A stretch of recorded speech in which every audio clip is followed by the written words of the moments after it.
I'm your host, Michael Callahan, and wherever you might be now, this is where we go next. And why does nothing make sense anymore? Why do all of our most important words seem so slippery? Are definitions harder to define? What is a liberal? What really is a conservative? And what does small L liberalism, the philosophy that undergirds the foundation of American society, actually mean today? If you're confused, you're not alone. Our guest this week has spent much of his life trying to figure out society's most confounding dilemmas. Jay Shapiro is a producer, writer, and documentary filmmaker. He also hosts the Dilemma podcast, which focuses on philosophy, psychology, and politics. Jay, thanks so much for coming on. Thank you for having me. Now, I always offer guests an opportunity to provide their own bios because before I begin peppering them with questions they didn't write and can't anticipate, I like to allow them the chance to describe themselves as they see fit. Who knows us better than us, right? But your biography is, to put it nicely, rather modest in its arrangement, because when I invite a guest onto the show, it's usually to discuss something related to work that they've done or are doing. And in a different and perhaps future episode, we could discuss the documentaries you've directed, one of which is about a favorite recent book of mine, Islam and the Future of Tolerance, or your 47 episodes and counting Dilemma podcast, in which you discuss moral and philosophical problems with brilliant modern minds, or the many essays you've written available to read on whatjthinks.com. But today, we're going to talk about something else, something related to your work and your topics of interest, but something that is ultimately, I think we would both agree, universal to everyone living in liberal societies today: liberalism. Yeah. Now, originally, when we discussed you coming on the show, the premise I offered was the question, why does everything in life, every topic, every issue, every social navigation now feel like a dilemma? Which was an homage to your podcast that is perhaps too clever by half. But as we exchanged emails in the lead up to this recording, I realized there was a different but related question that was intriguing you, which is, and correct me if I'm wrong here, what is liberalism in the 21st century? And I think that these two questions are linked, even though they're not exactly the same. So I guess I want to start off with just kind of an initial question that will kind of get us going. And this conversation can kind of lead in whatever avenue it leads into, because I know you have a lot of thoughts on this topic. So in your essay, Food First, Philosophy Later, which delves into the philosophical questions undergirding the promise of capitalism, you seem to speak of liberalism, classical liberalism, libertarianism, and capitalism as almost the same thing, or at least as stand-ins for one another. But I would ask, aren't the first three separate, though in some ways overlapping, philosophies, and isn't capitalism independent of those first three? So to put it another way, how would you, Jay, define liberalism, both as it is traditionally understood and how it is understood now in the 21st century? Wow. I think you should just keep talking. I think you're doing great with this. It's just going to be me monologuing for 2 hours. I'm actually just more interested in like your thoughts on these, because I'm a podcast host myself. I'm like, I want to ask you questions about all that. But no, that's great. It was flattering also. Yeah, liberalism. I don't know. I'm sort of pointing a finger at maybe how it feels, this thing called liberalism. And you're right. I sort of lumped it all into sort of, let's call it like the Enlightenment, whatever that means, and whatever sort of fell out of that politically, economically, as sort of a shift on placing the individual and individual autonomy and decision-making, whatever that means, and I'm sure we'll get into it, on top of some sort of hierarchy. That becomes the fuel for the machine, whatever analogy works there, whatever car you're trying to drive towards the future or progress. The fuel is the individual, which I think was a rather direct shift from God and sort of divine roles in our lives that sort of precluded that, or governments or kings in a way. It was trying to put the individual on top of that pyramid. And I think generally capitalism and small L libertarianism and all these kinds of things agree upon that, which is such almost like a boring thing for me to say right now in the year 2021, that it's impossible to imagine that not being the case in any time in human history, because it's an idea that has obviously swallowed the entire world, and this thing that we could sort of call neoliberalism, whatever that might end up meaning. I think it's pretty much held true. And what I was trying to do in that essay is point, of course, to its resounding success at moving the graphs that we want to move in the right direction to move in the right direction. Things like infant mortality rate and lifespans and even just average wealth incomes and stuff like that. They're all generally moving in the right direction and fairly rapidly. But there are issues and blind spots to this entire philosophy, which I think we have been able to ignore for quite some time, or just put off to be like, yeah, we'll deal with all that existential kind of dread of what does it really mean to be an individual and all that kind of crazy stuff until later. We first have to just get everybody clothed and fed, a roof over their head. And maybe I'm jumping the gun a little bit, but I'm trying to get ahead of that conversation a little bit because I honestly think we could see the end of that road, as it were, of the success of getting roofs and clothes and all that kind of stuff.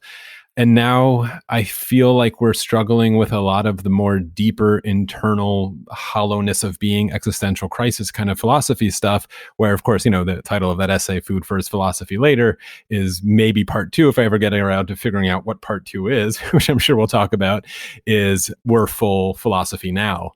And what philosophy that is, how that differs from what became before with this idea of liberalism, I don't know. I'm excited to get into that and figure out what does that mean.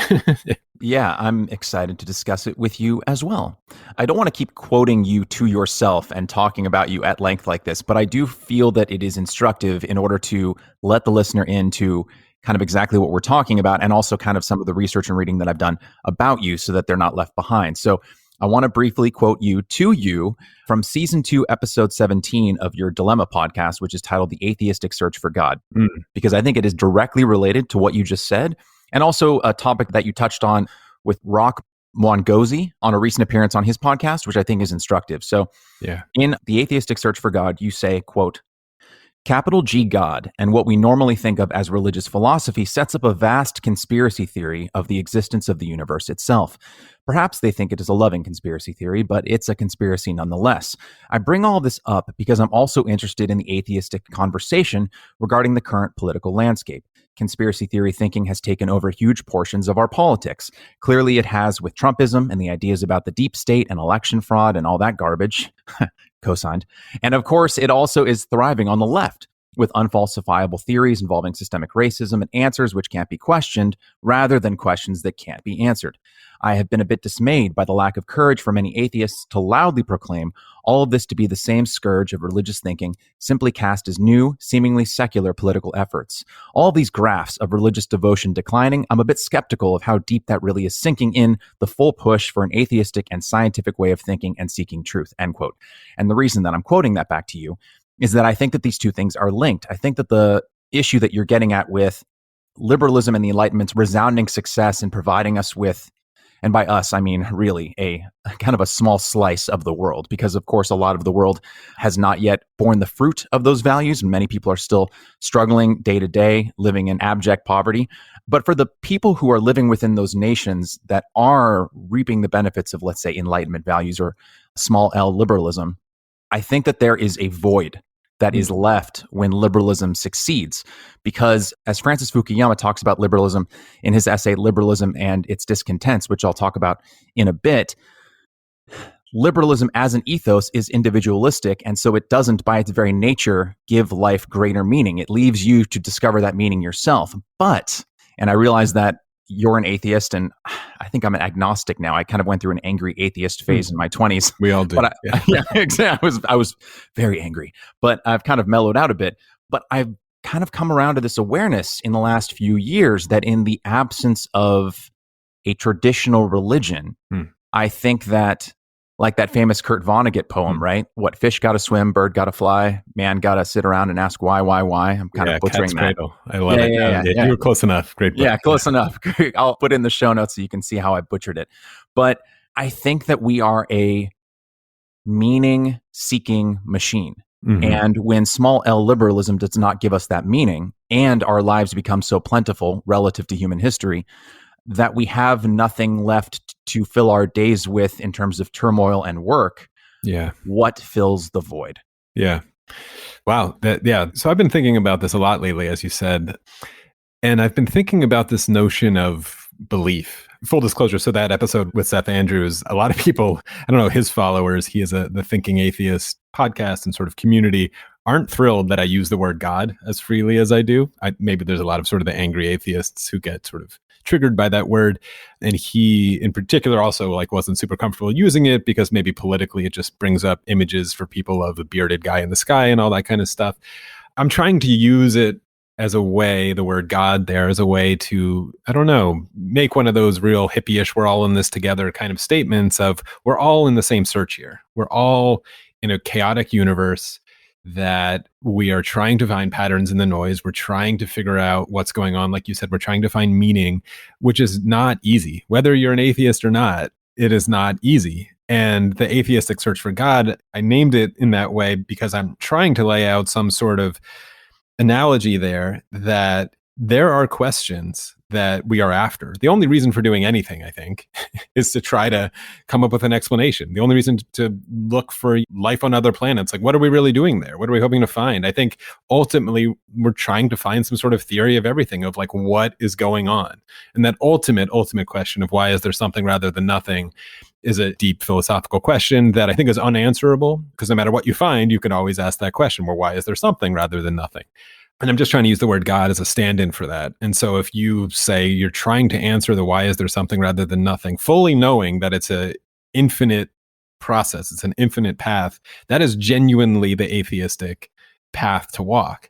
But, you know, as you sort of pointed out, that doesn't guarantee meaning along the way. And for a lot of people, that's not enough. And it might be too scary. So I've been thinking a lot more about this idea of belief lately, just generally belief. And beliefs are complicated, of course, and there's a lot of reasons we conjure them. There's social reasons that we profess to have them or we build them in ourselves. But I think there's a hypothesis I have, a psychological hypothesis about what beliefs are. And I think generally it holds true that they are stories and narratives we tell about the world around us or ourselves that allow us or shield us from a much more painful or much more dreadful kind of truth. Whether that's some awful family member treating someone terribly, but you just don't want to believe that because that's just like too terrible of a thought. So you have a belief about why they did what they did, or you could call these excuses, but at some point they become a belief that you really believe is true. And I think it's a way for psychologically our own minds to prevent us from entering a level of pain and existential dread that might be suicidal. And these happen all the time, right? It's like you believe things at some point and it starts to build upon itself where it becomes your identity. And we might need these things to navigate a chaotic universe, because the truth is the atheistic view, and I think what scares a lot of religious people would be the true atheistic, cold, hard view of the world is this just billiard balls? Is there really nobody watching me? Do bad things happen to good people and good things happen to bad people and there's no such thing as justice in the afterlife? Is death real? Like, I didn't ask to be born and then it's going to go away someday. These things are incredibly just existential dread. And maybe that's too painful and too hard of a truth. And so we want to conjure up something between us and that very cold, ugly light in the mirror that we see. And so we invent a belief to sort of help massage that. And that's okay. And we can get a lot of meaning out of those things.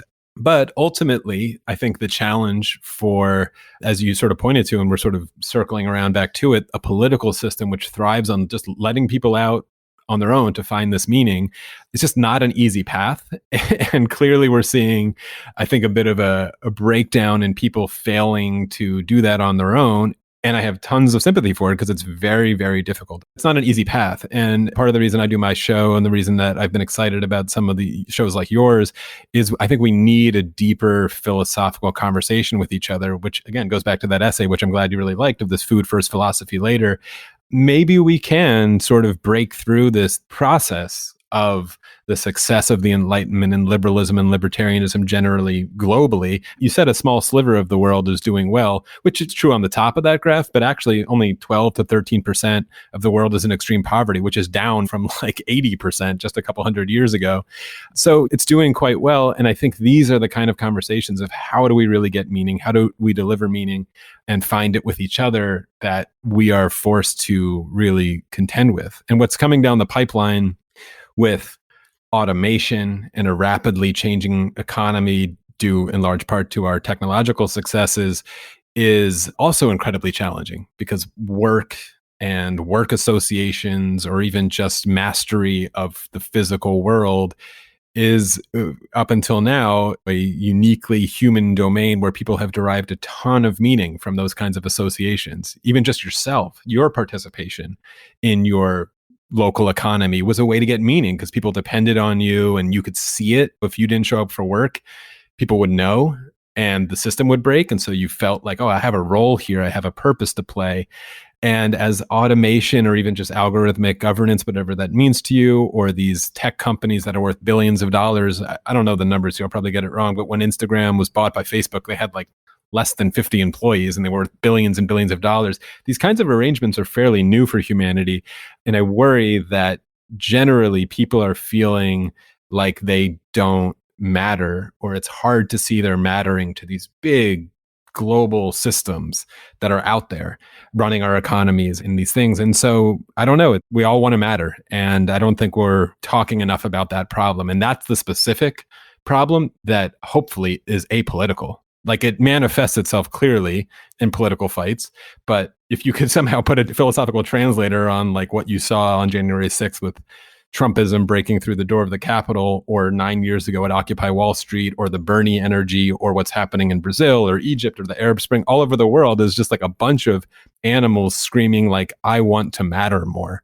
So that's where my mind goes of trying to get under these things. And again, hopefully see that they're global, eternal, and connective kind of struggles that we all go through. I don't think we're as divided as we appear to be. No, I don't think we are either. Although we seem to, and I'm using we, anytime I say we in this conversation, I'm using it loosely. But I think many people, at least online, are suffering from an extreme lack of empathy and understanding because I don't think that online discourse encourages it. I think that the very nature of how we talk to one another online, I mean, even calling it conversation as human beings traditionally understand it doesn't even feel right. Because if I can say something mean to you, and one, it's delayed because kind of like a turn-based game, I'm typing a message that you might not immediately see. So you might see it 5, 10, 20 minutes later, 3 hours later, long after I've sent it and I've gotten that kind of little boost of a reward of telling you something mean that I really stuck it to Jay. Not only is there a delayed reaction there where I can't immediately get your feedback to know how badly I may have hurt you, but I can't even see the reaction on your face. Yeah. And human beings are evolved to be able to read each other's facial expressions. I mean, hell, so are dogs. Yeah. Like dogs have spent so much time around human beings that not only have they developed eyebrows in order to better express themselves so that we may better understand them, they are able to read our own facial expressions better than like chimpanzees because of how much time they've spent with us. And so humans are way ahead of dogs. Are you saying my emojis aren't working for you? You know, I could send you the winky face. Don't you know what that means? I'm saying that emojis are to hieroglyphics. Yeah. But you touch on something really important, which I think is there is a lot that I miss about religion. And I think the thing that I miss the most is the certainty. I miss the certainty, but I also don't miss it in that I miss the certainty of when I used to believe and when I used to believe that I truly knew that the universe was made by a benevolent being that loved me. And when I believed that that was true, man, it made a lot of difficult things a lot easier because when you knew that there was someone, capital S, someone on your side through the difficult times, whatever those times may have been, or who was cheering you on in your victories, it made the kind of chaos of the universe feel more ordered. But the problem is that once you lose that belief, it kind of tints that idea of the certainty because you realize, and I realize that I have probably listeners who are religious, and no offense is meant, merely speaking of my own journey here. But I can no longer look at that certainty that I had in the same way because I know that that certainty, at least to me, was built on something that I don't believe is true. But I think that people are always going to be searching for a higher meaning. And you can look throughout human history whenever religion has waned, right? You can look at Henry David Thoreau, right, in his book Walden, where he talks about finding the answer to the meaning of life by leaving society, which in 1854 is a kind of society we would want to escape to now probably, and disappearing into the woods. And this is echoed over and over. You're either using nature as a knowledge-holding totem or great men and women like Steve Jobs, Elon Musk, Barack Obama, Elizabeth Warren. people who quote unquote have all the answers, or we project it onto the eternal foreign, right? Whether they're Native Americans in movies like Dances with Wolves, or movies like Eat, Pray, Love, or the recent leftist obsession with quote other ways of knowing, right? Yeah. Because I think that at the core of it is, what if we truly have figured it out? And I don't mean like technologically, we still have a long way to go, we can visit other planets, etc. But what if philosophically we have figured it out, and what we figured out is terrifying? Yeah. If you don't mind, I was going to read, this has probably been done a lot of times before now, but the Nietzsche quote, because yeah, go ahead. You bringing up philosophers and my dive into philosophy, which started after 9/11 and has continued, I think is worthwhile.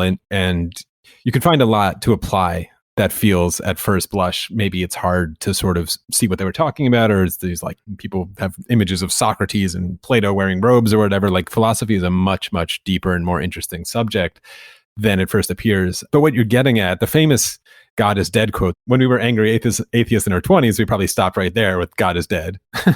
But there was much more to the quote. Nietzsche was a rather interesting guy, and I'll just read it. It's short. God is dead, God remains dead, and we have killed him. How shall we comfort ourselves, the murderers of all murderers? What was holiest and mightiest of all that the world has yet owned has bled to death under our knives?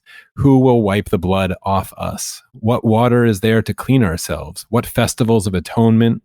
What sacred games shall we have to invent? Is not the greatness of this deed too great for us? Must we ourselves not become gods simply to appear worthy of it?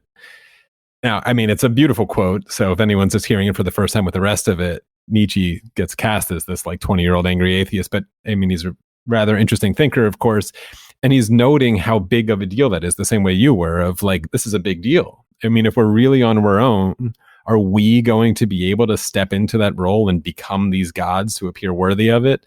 And religion, I would say, and this is really the turning point, is like the atheistic search for God, if there is such a thing. And the challenge of it is to have enough courage, I would hope, to just give it a try. And the truth is, we are going to make a mess, and we often make a mess, right? Like religious stories remind you often how much you should not try this. You will fail, right? Like Icarus flying too close to the sun and his wings burn off, biting from the tree of knowledge and then being cast out. A lot of religious stories are very, very skeptical of a human playing God. And this starts a lot of sort of the conservative liberal split. And I think now we're sort of getting back to how philosophy can map onto these new and old political sort of ideas that we have.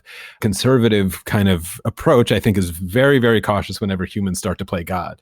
Something like abortion, I think, triggers this notion of humans intervening in something that is the domain of God. In that case, and we can certainly get into it, I'm sure, but the consequences of one's sin is something that is very important for a religious philosophy. And without a God, there are no consequences to your sin. So how are we going to do that? And then we invent something like moral philosophy, whatever it is. But something like stem cell research feels like playing God. Anytime there's a hint that humans are playing God, I think there is the response to Nietzsche of like, yeah, we're going to fail at this. We can't do this. If God is dead, we need to reinvent him and pretend he's still there because we're going to screw it up. Whereas the liberal mindset, I think, or the secular mindset, what I hope is more the atheistic mindset, is the one that is like, yeah, this is hard. We have really hard work in front of us, but let's give it a try and let's do our best and try to work together. And it's going to be messy. And maybe it's a more sort of humanistic approach, but that does not guarantee success. I think one of the major breakdowns that we're seeing in society now is the hubris that we will succeed with something like this. And just to bring it back down to some like really tangible things, I've been reading this just fantastic book that I can't stop quoting by Matthew B. Crawford called Why We Drive. And he's doing sort of a political and philosophical examination of driving.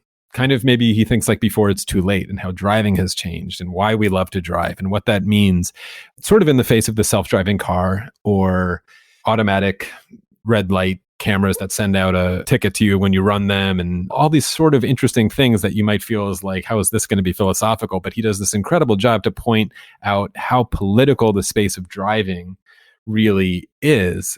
And the anecdotes of just being a car tinkerer, someone who loves an old car or loves your truck or whatever it is, this old rusty thing that you keep going and you have a lot of pride in and you're keeping it run, as almost a novelty or a thorn in the side of this thing that we just call progress. Like that person in that car is just in the way of what we, and now I'm doing what you're doing, I'm saying we as like coastal elites, liberals, whatever, have decided is what progress means, which is this is too dangerous. What you're doing is too dangerous. We need self-driving cars and we need to make sure this is all padded and we're going to have a computer that is running your engine and all that stuff that you learned from your grandfather about how to tinker with the carburetor, like cute, but you don't need it anymore. And we sort of laugh at all of these notions as just being Luddites or in the way of this thing. And that might be right. You know, I want to give Matthew Crawford some credit here. He's not like making a case against self-driving cars. The case for safety there might be the winning case, whatever that means. But we need to do a better job, whatever that means, of having a more honest and respectful and humble conversation. Go back to the Nietzsche quote, like the humbleness of like, this is going to be hard. Can we do this? Are we going to screw it up? We've been moving very, very quickly in this one direction of progress. And we haven't asked anybody. And they sort of have no choice but to get on board this train or, I don't know, be left behind. Like the hashtag of learn to code was like the most offensive piece of pop culture of the last like decade that I've seen come across that is just so atrocious to me. And the hard part, the problem is that when this kind of anxiety and when this kind of thing boils over, it doesn't always sound as sophisticated as maybe you think what I just laid out there is, like these anxieties about meaning and getting meaning from working on your car or meaning from driving or breaking down on the side of the road and then some big tech giant's just going to take it away from you.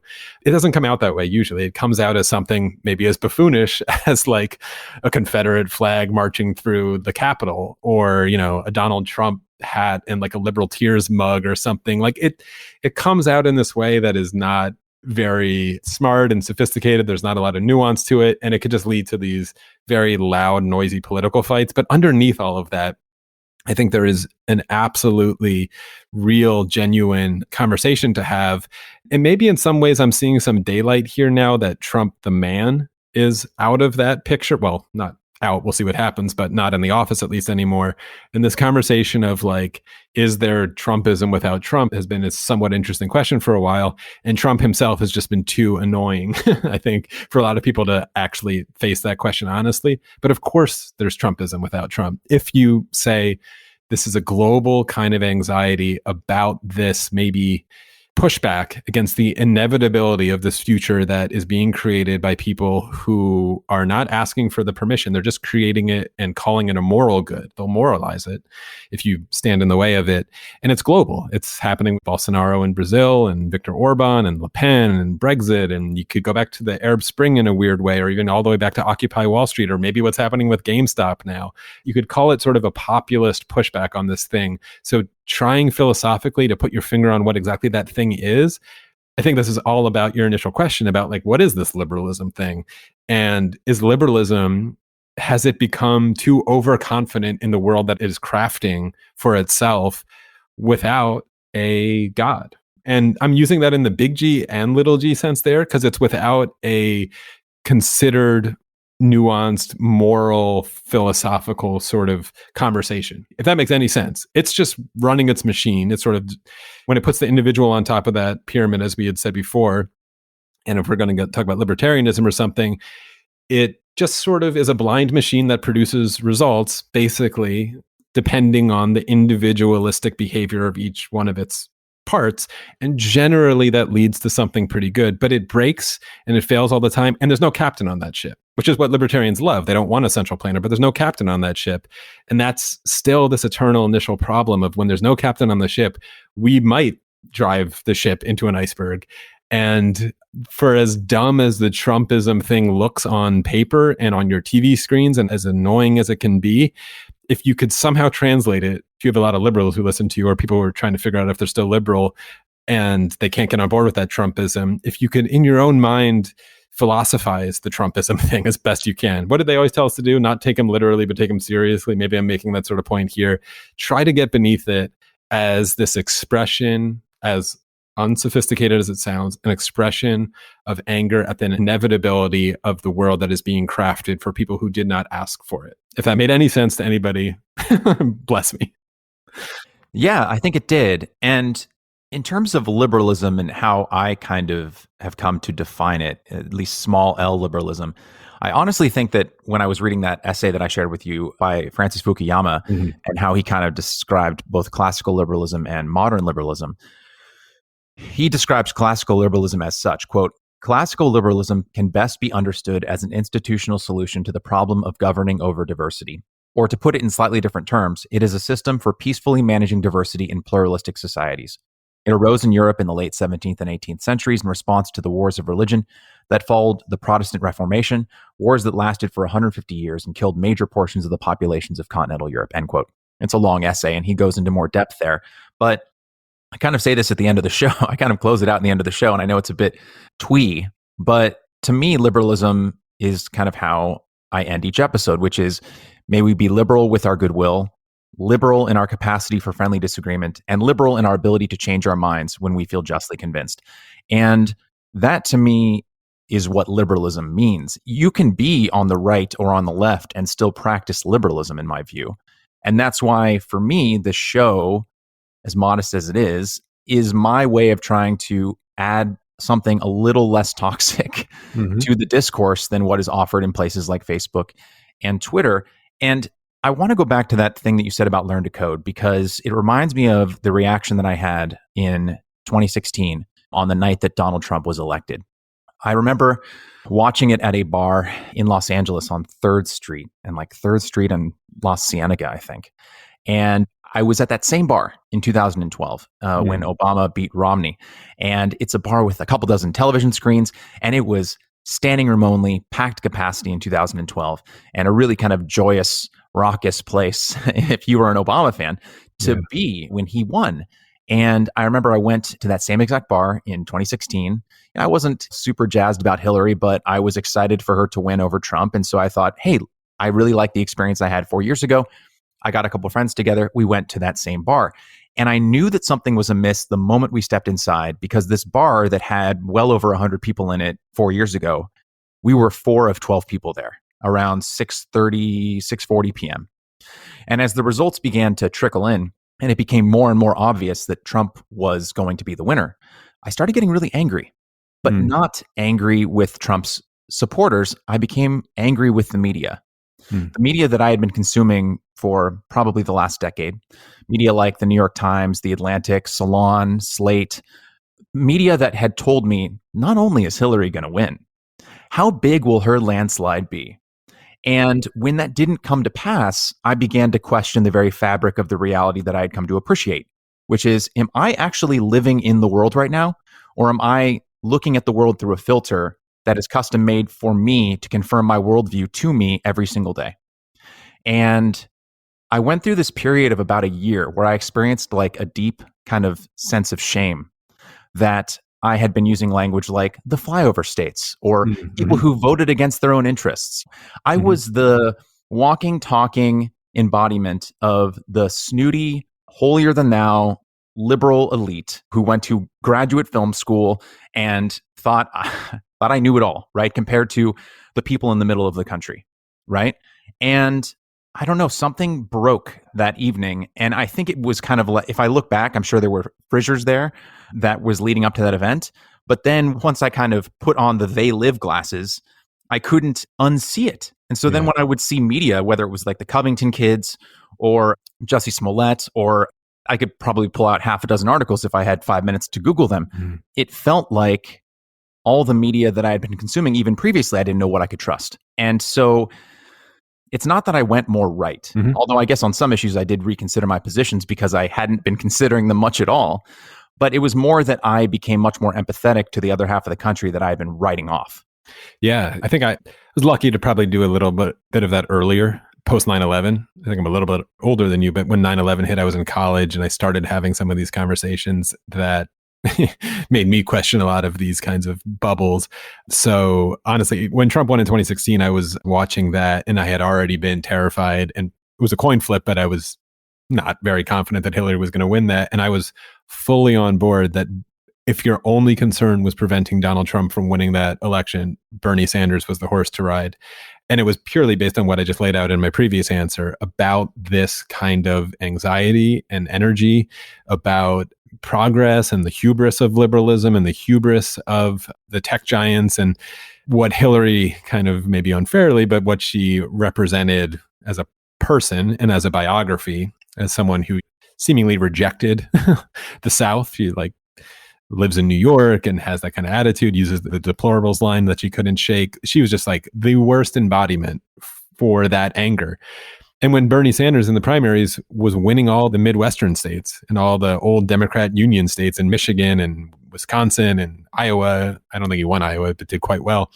For me, that was it of like, oh, if you want to win this election, like this is just a game. Like Bernie Sanders is the guy to pull for here. I think a lot of people had that disillusionment.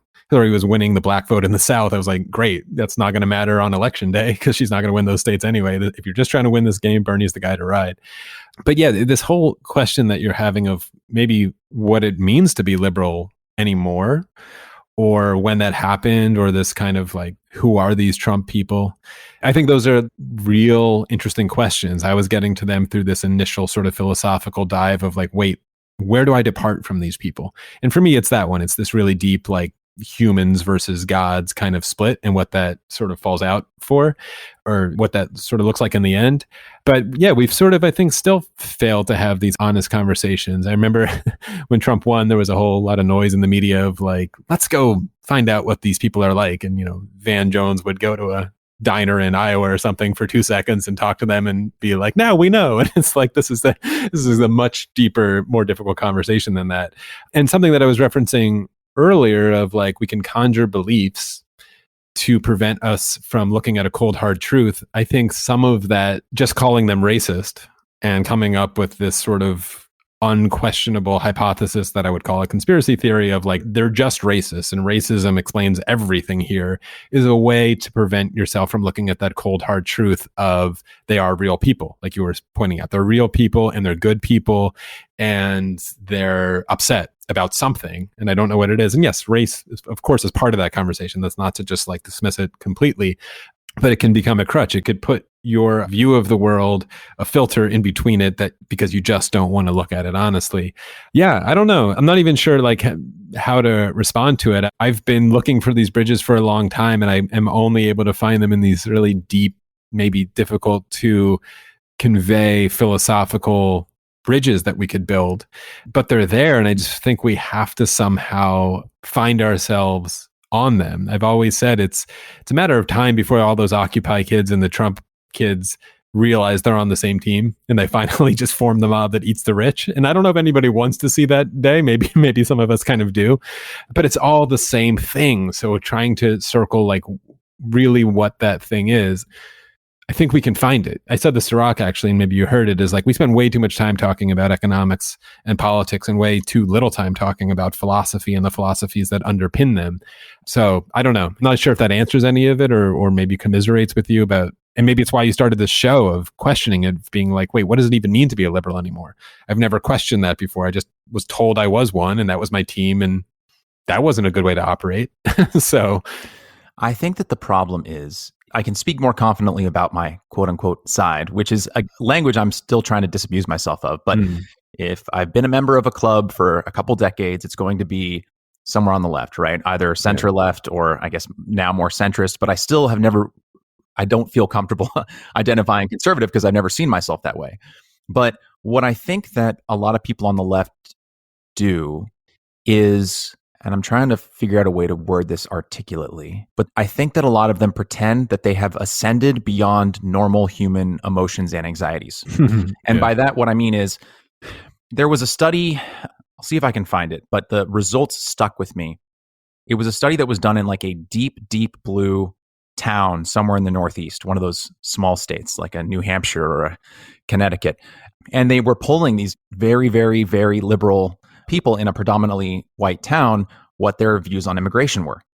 And overwhelmingly, they were like, yeah, more immigration. It's those people who have the signs on their lawns, in this house, we believe Oh, there's a lot of them here. No human being is illegal. I just Black moved to Lives Matter. Asheville. I think I could quote. I just moved to Asheville, North Carolina. I could probably quote it for you. Science is real. There's a few other things. Real. Love is love. Love is love. Yeah. Yeah. I hate those signs because they're not real. They don't mean anything. They're religious. Yeah. Because they don't require any kind of deep thought. And so in this study where they polled this lily white, very, very liberal town about immigration, people were overwhelmingly supportive of increasing immigration rates, right? Now, these researchers were smart and they wanted to run a little test. So they asked this question of a few hundred respondents in the town, and then they ran a little experiment. For about 2 weeks, what they did was they took just two, Jay, Spanish speakers, and they put them on the train that a lot of the people rode into the city on their commute every morning, right? They took 2 Spanish speakers, put them on the train at different times, right? So that enough people in the town would be exposed to these Spanish speakers. So like every 10 or 15 minutes, I don't know if they use the same 2 or like a few different teams. And all they did was have them speak exclusively Spanish on the train. Then they did the same exact poll a few weeks later, after a couple consistent weeks of having these Spanish speakers on the train in this otherwise no Spanish speakers around white liberal town. And what do you think happened? After just a couple weeks of that, there was a double-digit switch towards the conservative end of people responding to how they feel about immigration. And there was a double-digit trend in the other direction about restricting rather than increasing it. And so what bothers me about a lot of the dialogue on the left, and this is mirrored in the right in other ways, is that they're not being honest with themselves about how difficult it is for human beings in general to discuss and deal with rapid change. Or not even rapid change, sometimes change that is just slow. And to imagine that you yourself have ascended beyond the anxiety that comes with change and to just write it off as racism, when oftentimes when we discuss issues of change or immigration, yes, of course, some of it is racist. But let me take myself, for instance, and I don't want to just rant endlessly here, but I'm half Armenian. My ancestors came over 100 years ago, escaping the genocide, the ones who survived. And I live in a pretty Armenian part of Los Angeles. And although I'm Armenian on paper, just as Armenian as anyone who's my neighbor right now, we are extremely culturally distinct. Because how couldn't we be? My ancestors have been living in America. I'm 4th generation now. So I don't speak it. I don't celebrate Christmas on January 6th. I mean, I have a predilection for hummus, but really, who doesn't? But in terms of my cultural values, they're much more conservative than I am. In terms of how family plays a role in their life, in terms of their beliefs about things like race or ethnicity, which you would never want published online, but they've shared with me, we are very distinct and different people. So I can say comfortably, and I like my neighbors, right? But if I had to choose who I would want to just like grab a beer with on a day-to-day basis, it's not a racial or ethnic question. It's a generational question versus established versus recent populations. And of course, I've had broken bread. I've had dinner with my neighbors. Again, they're great people. But in terms of who I see eye to eye on in regards to cultural issues, I see more eye to eye with my 4th generation Mexican-American friend who I see on a biweekly basis than I do with someone who is ethnically, genetically the same as me. And so oftentimes I think what gets lost when we talk about things like change is people just write it off as white supremacy or racism, when oftentimes it's not that thing. But what we disallow nuanced conversation because I think we're incapable of it. Yeah. Yeah. I wonder how it hits you. I've sort of made this resolution to myself that whenever anybody, including myself, because I've caught myself doing it now, brings out the left, right, and then by default center, or calling themselves a centrist sort of model, I've made it sort of my resolution to like interrupt either myself or them and being like, I don't know actually what those words mean anymore. Because I wonder how they're ringing true to you. And it's why, again, the name of your show is so attractive to me, because it's just like the question is in the name of like, wait, does this actually mean anything anymore? Left, right, liberal, conservative, like people are using these words interchangeably, maybe progressive even. And I'm trying to stop the conversation and being like, what do you mean? And what do we mean? Because I think what used to work there was almost an economic sort of strategy, if that makes any sense. Like imagine basically how to solve the problem of the commons was what left, right kind of meant for me in an economic sense, where it's like, if the problem of the commons is, what would the original commons be? Like a sheep common, that everybody was a sheep herder in the town and they all like ate from the meadow or something. And then, but people also like to play on this meadow. And so now we have a problem of there's different interests and how do we do this? And so everybody in that little town got together and were like, how do we solve this problem? Because there's different interests about this problem of the commons. And half the people were like, well, the best way is that we should like elect a town councilman and they'll decide it for us with different rules, and they'll make a schedule about when the sheep people can use it and when the soccer players can use it. And if we don't like how they're doing it, we'll have like another election so we could get them out of there, and that'll be the system, and we'll invent this thing called like democracy, and that's how we'll solve this problem. And that was generally a left solution. And the right solution was like, oh no, the best way to do this is like everybody should just like start their own private company, and we'll split up the land, and then they'll fight over it, and we'll all just sort of vote with our dollars. We don't need to invent this like government thing. We'll all just sort of like figure it out. This libertarian kind of solution will deploy the greed of everybody in this place that wants to use the meadow at the same time, and it'll work itself out by voting with our dollars or something like that. That was generally the right solution. So you basically then had this like big government on this side, small or no government on the other side, and it sort of worked. Of like, where do you fall in that strategy? I just think that's completely broken down. I don't know if that means that much to anyone anymore. We basically all find ourselves somewhere along the line of that spectrum, and we might call ourselves socially progressive but economically right, or like I have no idea what these kind of terms even mean anymore. And it seems because, and maybe this is going back to that essay that you liked and I appreciated, is like the system sort of works. We tweak the dials, but we all find ourselves somewhere along that left-right line, and we sort of just decide that it works. And so what we're actually fighting over is all these other things that we call left and right. Like you brought up immigration, which sort of relates to it a little bit, or abortion, like I brought up, or social issues like gay marriage. And then we're suddenly talking about something very, very different. I don't know if it's fair to just sort of cast it as like people who are nervous about change versus people who are excited about change. That certainly is a psychological spectrum that some people are just sort of status quo. There's a wonderful psychologist who maybe I might end up working with, Karen Stenner, who wrote this paper and book about the authoritarian dynamic, which takes a psychological dive at this question about authoritarianism. And she proposes, and I think it's probably good, is really not what they're afraid of is change, but complexity. It's people who are uncomfortable with complexity. And when a situation gets very complex, they have sort of a higher level of anxiety with it. It's not just a right-wing phenomenon, although it correlates a little bit more with sort of what I labeled as sort of conservative or right-wing in that economic sense. And when things are complex, they get nervous. And why you always see sort of a Trump or a Bolsonaro or a Le Pen or Hitler, like clownish kind of crazy figures, is that there's a boiling point where enough of that authoritarian sort of dynamic gets ignited in your mind of this is too complex, the world is too complex, and they'll follow someone who promises a kind of rapid, sometimes violent, so they're not afraid of change, but rapid, violent revolution towards some place on the other side that's very simple. The Make America Great Again slogan is about a promise of simplicity, a promise of going back when it was simple. Maybe what you were saying with your religious, like a promise of certainty. You know where to get meaning from in that world. And this world is actually incredibly complex. And the world that big tech is making is complex. And the world that liberals are sort of promoting of 72 genders, and you don't know which one to select anymore. And am I offending somebody by calling them black today, or is it African American? It's all just too complex. It's too complex. I don't like it. Make it simple for me again. Oh, I'll follow that guy through this incredibly sort of rapid, violent change with the promise of simplicity on the other end. So we have like all these different spectrums that we can talk about, but I have no idea what people say when they mean left, right, center. I did a similar dive as you. Again, I started sort of like after 9/11 and tried to question, and maybe this is something we all do, is like, am I still liberal? Am I still a liberal? And where I came out was yes. And it was that deeper question about the atheistic sort of challenge of humanism and secular humanism and how they go together. And that sort of melded in my mind of that's what I mean by liberal, is that effort.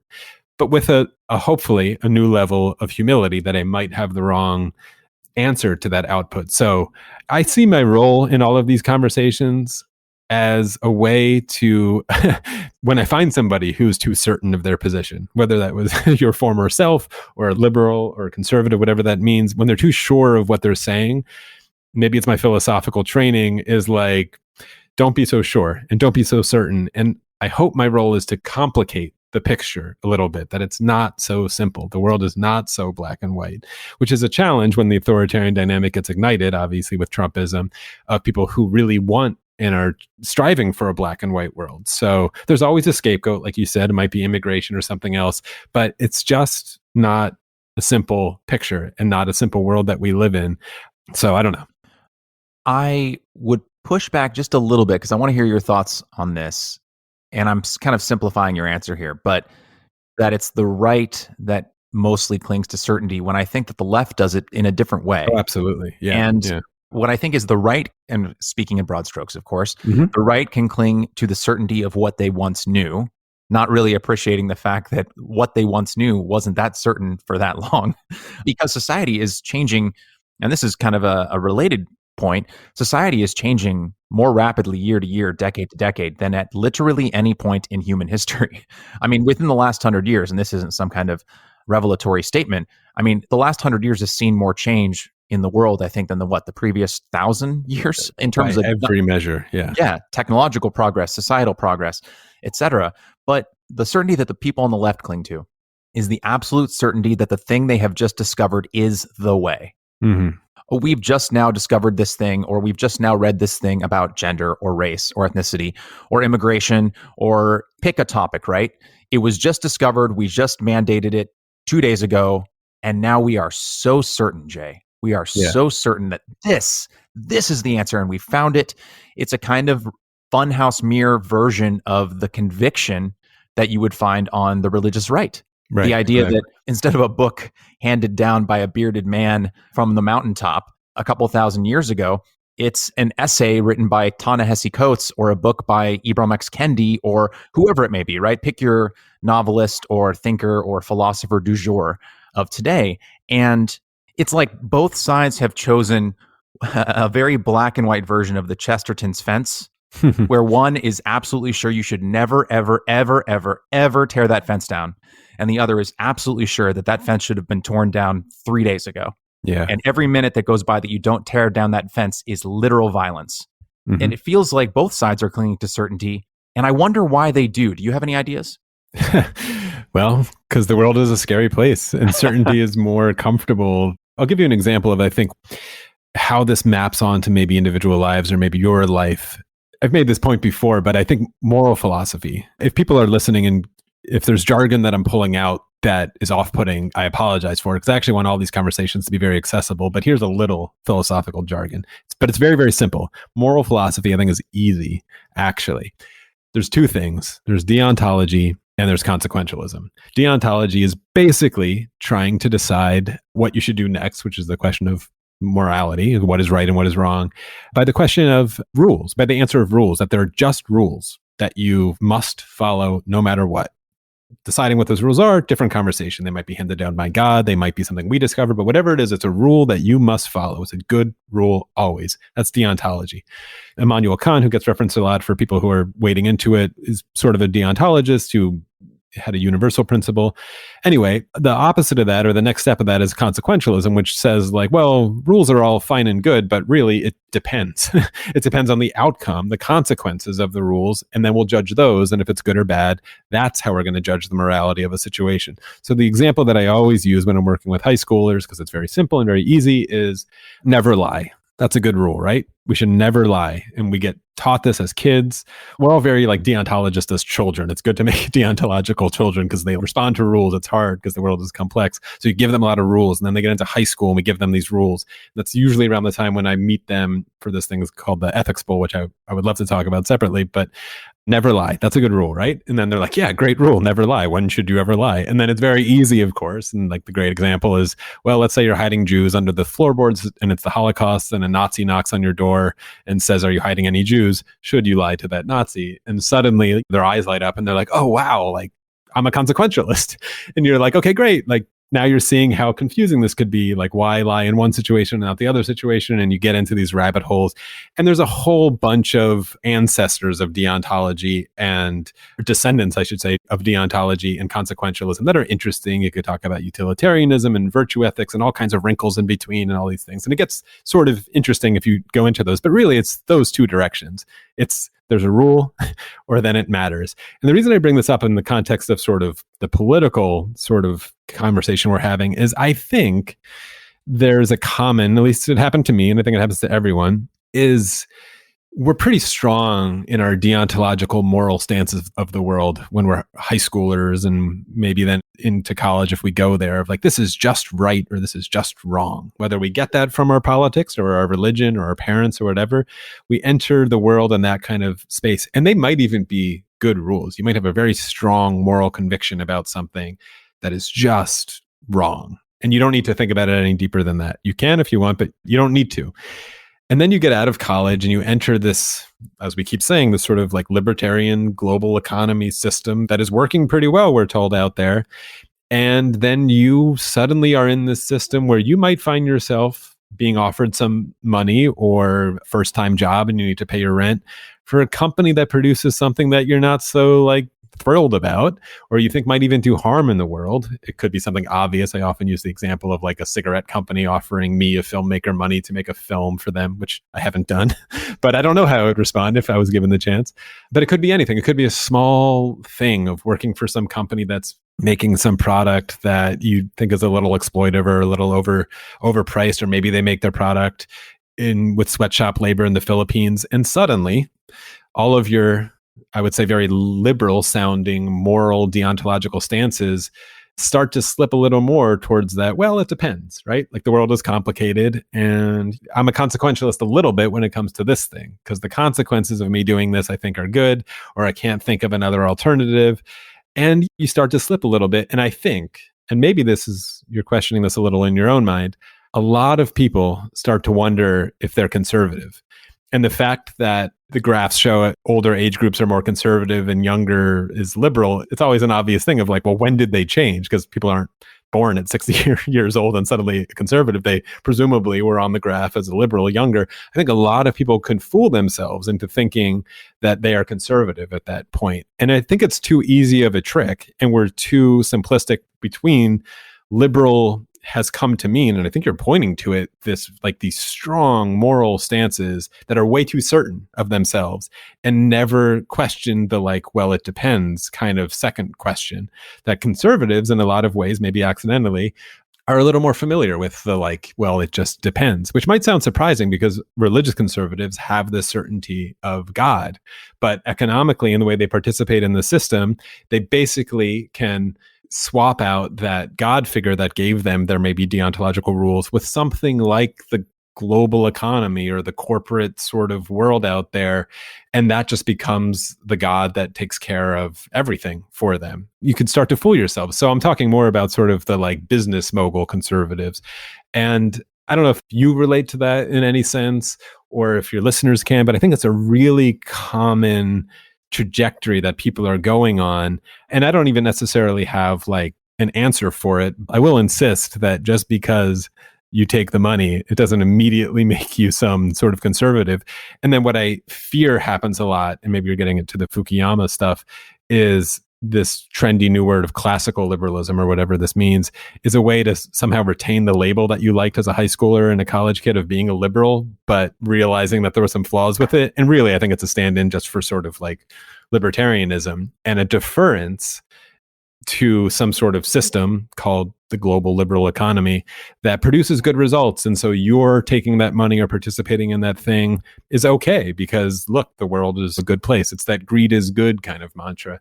And I think it is a way, again, back to this initial thing of belief, is to put something between yourself and the world that is actually, or maybe even just your own failings. You thought something about yourself, that you would stand up to these things. You always knew how you were going to answer the trolley problem. You knew you were going to have these ideals, and then you didn't. And instead of facing the cold, hard truth of like, you didn't face up to your ideals, you didn't fail them. You just adopted a different belief that goes between them of something like liberalism or libertarianism, and still you're a liberal. And so I think to backtrack that all the way, we're doing a big disservice to younger liberals before they face these dilemmas to really confuse and complicate the certainty of that liberal certainty that you're pointing to, of deontology, of knowing that there are just right and wrongs in the world, and racism is always wrong. And so that's the worst evil. And so that's what that is. That's what anti-immigration is, right? We're doing a disservice to not have more complicated, nuanced conversations at a younger age, which is why a lot of the work I do is actually trying to get these conversations to younger and younger audiences. But whatever audience you're catching and whoever's listening, whatever your age at, there's never too late to start. But I think we're missing a lot of people in sort of those late teenage, early 20s years, and it's hurting us politically, certainly. The conservatism that I was familiar with when I was kind of coming of age, which is, I think, was right around the time you were starting to second guess labels post 9/11. I was just kind of exiting high school, entering college around that time. And back then, conservatives, the people on the right, those were the people who thought they knew all the answers. And those were the people who had morals for every single aspect of life and told you what music to listen to and what was sinful and what wasn't, right?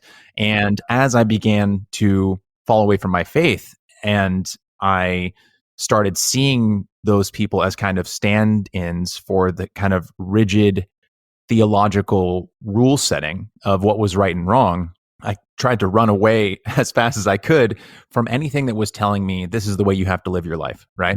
And I went through kind of a rather hardcore libertarian phase in the mid 2000s and went through like a year of really liking Ron Paul, for instance, because the state became kind of a stand-in for God. And I was of the belief of no one, whether man or God, through the power of the state or the power of the church, should be able to tell anyone how to live their life, right? And there was this great book called Ain't Nobody's Business If You Do. I'm blanking on the name of the author. He was a gay man, passed away of AIDS in the, I think, late 90s, I think. But it was like this kind of libertarian like manifesto of this idea of like, no one should be able to tell you how you should be living your life because your life is yours to live and you only have the one.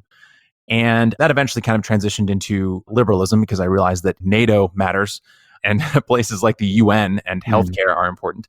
But it definitely seems over the last few years that that kind of moral certainty and the rigidity of knowing exactly what is right at all times, and if you dare go against what the dogma of the day is, you will be cast out as a heretic, is something that was very familiar to me as I was struggling with my faith in the early 2000s. And friends of mine who were at the church, whenever I would go to them with questions, instead of welcoming me in, would chide me for having them.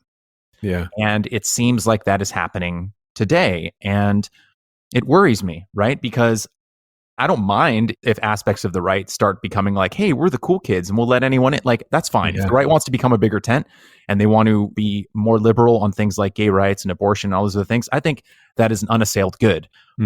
But I don't want the left or liberals to forego those things and they only are now on the right. I think that that's not good for society, and I don't think that's good for liberalism.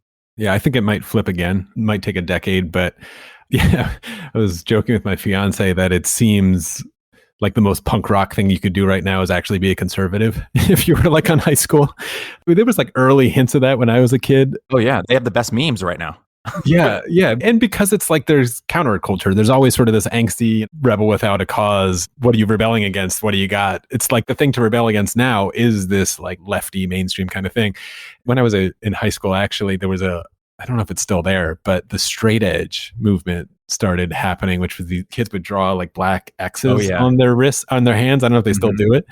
And their deontological rules, as it were, which was interesting, was like never smoke, never drink. It was the straight edge thing, but they were sort of like punky, cool kids who were like, ooh, wow, like what are those kids doing over there? And it's like, they're straight edge. It had this cool name, but they were like the most conservative kind of like lifestyles you could imagine. And I think there's a weird version of that even with like the Proud Boys and stuff, which, I think are fools. But again, if you get underneath it, wasn't it Gavin McGinnis started that with almost like as a joke? It was a no masturbation kind of challenge with men. It was very like, it was almost a joke.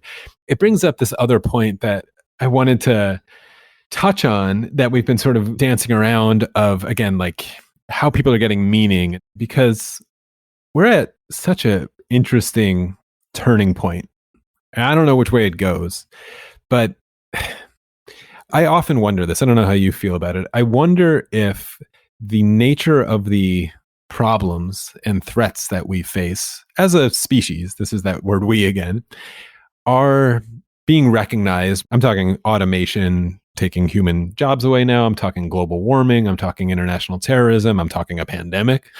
Are problems that inherently are best solved, and maybe there's arguments about this, but seem to be inherently best solved by a kind of global cooperation, which immediately lights the red flags, as you were sort of referencing before, in the conservative or libertarian mindset of like global governance and this like, oh, one government and one currency, and all the conspiracy theories start to go, the don't tread on me meme in all of us that we've been told to really lean into, especially as Americans, is, I think, facing a bit of an existential crisis in itself. That's no like liberals patting themselves on the back of being like, we told you so, but it kind of is, I think, facing a problem. It's hard. This meme that's going around of like, there's no libertarians in a pandemic is a bit of a funny joke, but I think kind of true. And full disclosure, at the beginning of the pandemic, some of my libertarian friends who have fairly big platforms, like, were kind of freaking out and calling me if I would poke them a little bit. I think they knew like this is a threat to their philosophy in a pretty major way. And so how are we going to balance a world that really does require some fairly significant global cooperation? I don't think we could turn back. We can't get the toothpaste back in the tube of globalization or global warming. We can't forget that we don't know, or climate change, that it's happening and that it's a problem. We might be able to come up with technical solves for it, but how are we going to face these problems? How do you get out of a pandemic if the world doesn't cooperate? And we're seeing the cracks that are happening now. The problem of the commons has gotten so big, where the commons is the entire world now. So these conversations are going global. They're just new, as you kept saying. And it's a very underrated point of how fast this is all changing. Just 300 years ago, the world that you were born into and the world that you died, which may have only been 60 years apart on average at that time, looked pretty similar. You had like the same kind of technology. You probably did a very similar job your whole life. You knew kind of the same kind of people. You probably didn't move around that far. It's an underrated, but as you said, simple point of just how quickly this is all changing. So the problem of the commons 300, 400, 500 years ago really was a problem of something you can almost see. The example that came to my mind of like a sheep's meadow, I was literally thinking of like Central Park in New York City, which was a sheep's meadow. And it had that for hundreds of years. That was an actual commons they had to solve. All of that has gone global, and all of that has gotten very, very difficult for, I think, a individual and this liberal individual to understand and participate in. It's so distant from us. It's so far from us. It's hard to see things like climate change. Maybe it's getting a little more tangible. It's hard to see things like a global economy. It's hard to see this pandemic. It's literally invisible most of the time. These are things, as you made this point before, that we didn't evolve naturally, and our politics didn't evolve to address. And so we're trying to invent a lot of things on the fly here that on their face feel pretty at odds with sort of the cowboy libertarian don't tread on me philosophy or conservative philosophy. And again, to that point about humility, we might really make a mess of it. I wanted to try to bring like this down again to a tangible level with something like that I really care quite a bit about abortion, which is like a hot button issue, which I still think has this definitive split between liberal and conservative or left and right that makes sense. But our conversation around it is so wrong. If you allow me to sort of just like lay it out a tiny bit, I think it's a really good example of why, as maybe a philosophical thinker, I'm constantly frustrated with the noisy yelling and partisanship. And we're probably going to see it with abortion. So if you think this is an old conversation, clearly it's back. We have a conservative bench. We might see Roe v. Wade on the table again. For the most part, you'll often hear a lot of people who proclaim to be pro-life as saying it's murder, right? It's murder of a child. Life starts at conception. Baby killers. You'll start to hear this very moralized language about liberals. Some people justified their Trump vote because he was on paper pro-life in this kind of way. And really, I think that's total BS. I'm asking people to translate that deeper. That is not actually what most of them believe or mean. And it's a very easy thing to pop, which is most pro-lifers make an exception for rape and incest.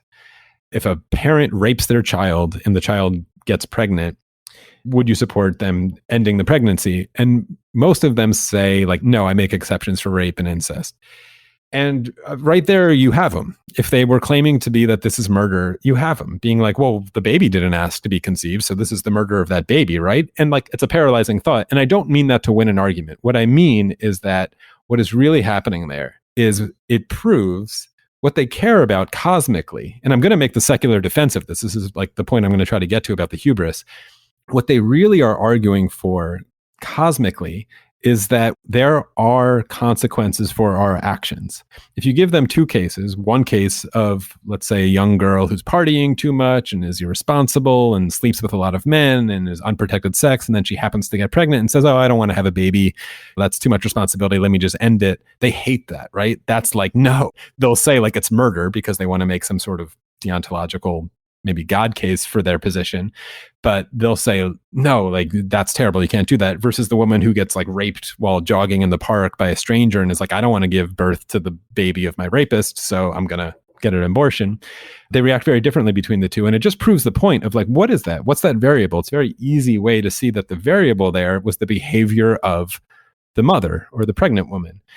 And what they fear ultimately is a world where, back to that Nietzsche quote, where we have stepped into the place of God, who is the ultimate judge in the sky and ultimately delivers you what you deserve. Whether you get it in this lifetime or the next lifetime, it all comes out in the wash. Your sins will be paid for in hell and your good deeds are rewarded in heaven.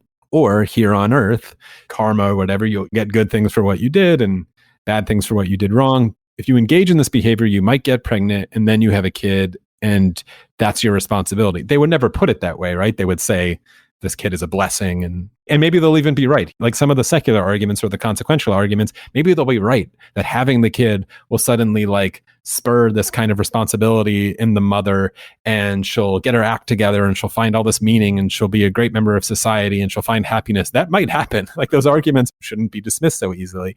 But what is important to note is that the argument has always been about actions and consequences, and the fear of a world where there are no consequences for our actions. This is why, to stop right there, people, it drives me crazy that they get confused that pro-lifers are oftentimes pro-death penalty.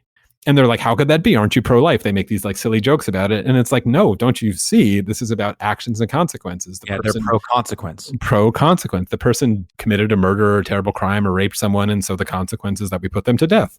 That's the action and the consequence. They're very punitive in that way. And God, Christian God especially, and the Jewish God as well, are pretty punitive gods in that way. Like that's the kind of world that makes sense to them. And again, there's a secular argument to make for that world. There's a world where there are no actions for our consequences, especially sort of our risky or bad behavior. Is that a good world? I don't know. How does that play out in the end consequentially? It might be terrible. They might be right. I don't know.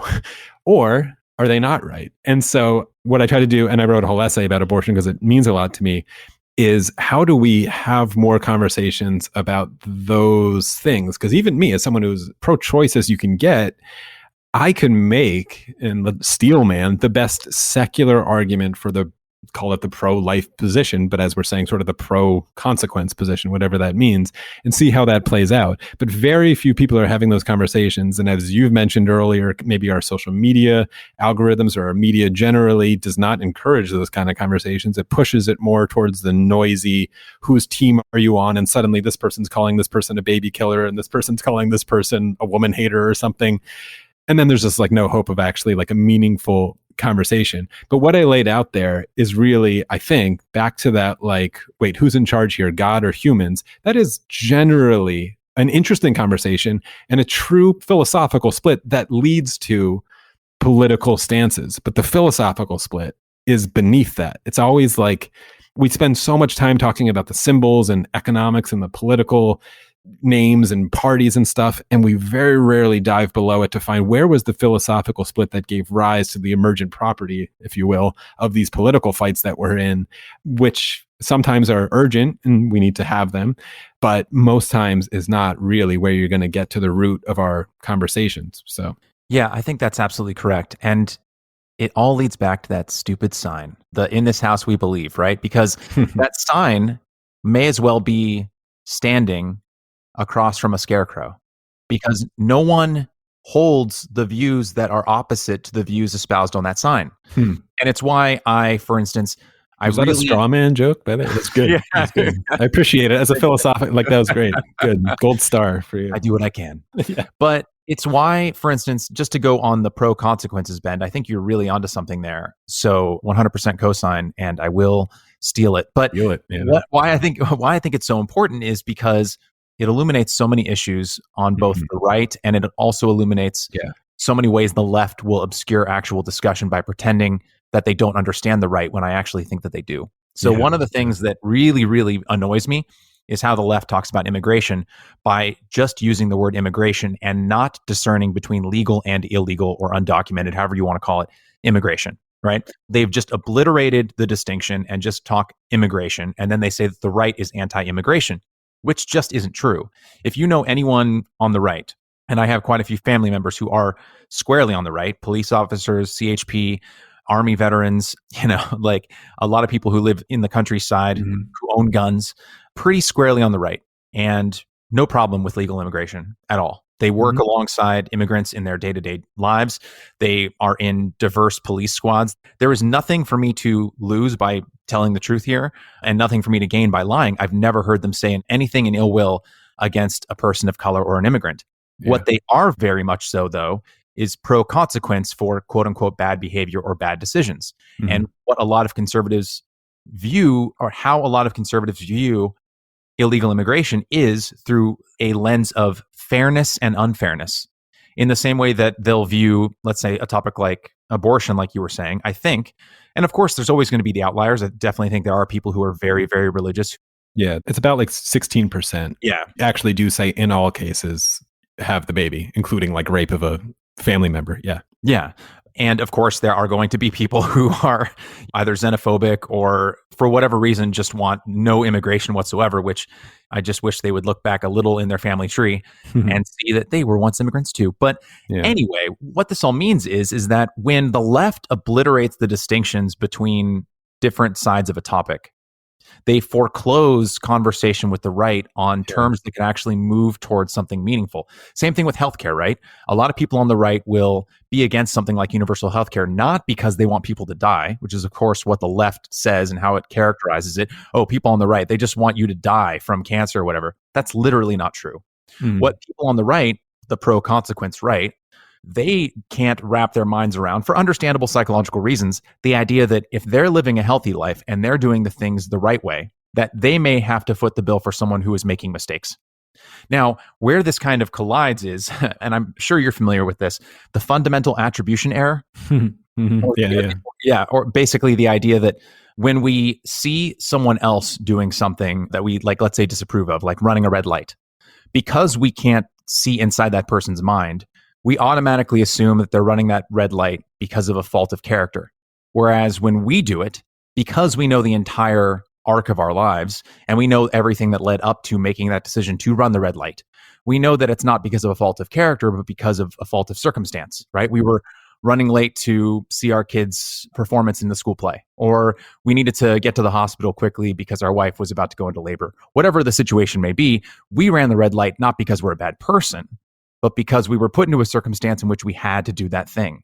But if we don't know who the person is and we see them running a red light, well, they're just a jerk, Jay. And so I think what's colliding here with the pro-consequence right is that they're not potentially understanding that most people, I would say the overwhelming majority of people, if they make a bad life choice, let's say in regards to their healthcare, right? Not something like cancer, but let's say they're overweight, right? Most people don't want to be overweight. Right. Most people get there because either they were raised in an environment in which eating healthy wasn't something that was available to them, or something that wasn't instilled in them, or they're dealing with depression. This is something that I'm very familiar with. I've struggled with weight because of issues relating to clinical depression, right? And so I'm more forgiving of myself sometimes than I am of others because I know what I went through. And I think that in some ways is a natural human instinct that is just more prevalent, let's say, on the right side of the spectrum. And I think if the left could be a little more generous in understanding where the right is coming from and understanding that the right is thinking more about consequences and wanting to promote quote unquote good behavior, Yeah. they could be more productive in passing legislation and getting to the places that the left wants to get. And if the right could be a little more understanding and empathetic of the people who make the quote unquote bad decisions and seeing those people in the same way that they see themselves, and could be as generous with, let's say, the person who, because of falling on hard times or being raised in a single parent household or jumping around the foster care system, committed a crime, let's say when they were 17 or 18 years old, either robbery or even potentially something worse. If the right could see that that is not some deep flaw of human character, but perhaps a culmination of experiences that that person involuntarily oftentimes had, then they could be more generous as well. And we could all, left and right, make more progress towards a better society that I know deep down everyone wants. Yeah. But we're not having that conversation. We're doing all this bullcrap sloganeering, which doesn't get us anywhere. Yeah. You're also getting to sort of some of, again, the God stuff of free will versus not. I mean, the donut question. Yeah, right. Yeah, the one that I wrote up. But the argument of we are all victims of the universe. We didn't choose anything, from our genes to our family to our circumstance to the wealth that our parents had to everything else, is true. And so a little more, again, humility, and as you're pointing to, compassion that everybody is a victim of the universe, or a winner of the universe if they're having a good time, but really isn't cosmically responsible for it, can go a long way towards building a more compassionate and liberal society. There's this book I think is making a really big splash, and I just started it, actually. My fiance read it, but Michael Sandel's new book, The Tyranny of Meritocracy, I think is going to go a long way towards a lot of these conversations. And his general thesis, as far as I understand it so far, is about this kind of trick that we almost play on ourselves of thinking that we deserve what we get, whether that's good, like you go to college, then you get a good job, and so you deserve it, versus you don't, and then that person doesn't deserve it. And this is almost a pro-consequence kind of view that you're pointing to on the left, really, because in a lot of ways that liberal left is winning a lot of globalism, as it were. But the same trap of libertarian free will ought to pop that balloon as well. And the fact that he's writing a lot about income mobility through classes is really low in this country right now. The stories of rising from the bottom and getting to the top that we all want to believe are possible are actually getting more and more rare in this country. And I think people are sensing that there is this class that they cannot access. And the irony of the book, of course, is that it's under the guise of this meritocratic sort of system that you end up where you deserve. And that can be incredibly shame-inducing for people who don't happen to end up somewhere good, because it's like, well, that's what you deserve. Yeah, to your point of like, well, we're all sort of, no one really chose any of that, of where they deserved at any point. Can we somehow massage that problem and work on mobility, whatever that is? If it is about the American dream and mobility being the thing, if we're trying to really do this equality of opportunity line that everyone keeps rolling out here, well, I don't know. I think it's going to take a lot of work, especially given the economy that we have. But what I'm more interested in all of those conversations also is, again, talking less about the economy and less about sort of fixing the economy will fix all of our, call it, spiritual problems. I'm really interested in more of the conversation about the hubris of the left, which is shaping the world for the, call it, the Trumpers, the people who are angry about it. They didn't ask to be in this world. We didn't ask them, but we just keep building it for them and telling them that they're immoral if they resist it. I think whatever that looks like, that really has to stop. And to go back to Hillary Clinton, she, for whatever reason, just like, maybe it was just her tone of voice, was like the poster child, I think, of that kind of bad communication. I don't know how we fix that. We'll see how Joe works out now. I'm not a huge fan of Kamala's communication, frankly, as his VP. It really worries me that she shares a lot of that same kind of attitude. But no one's having those conversations at that level. No one's talking about their respect or whatever. This other great quote that I've been using a lot lately from Jane Jacobs, who's a historian of New York and was critical of Robert Moses, if anybody knows any of that history. It's this great little phrase of the utopian minders of other people's leisure. And it's such a great phrase because it leaps off the page as it is.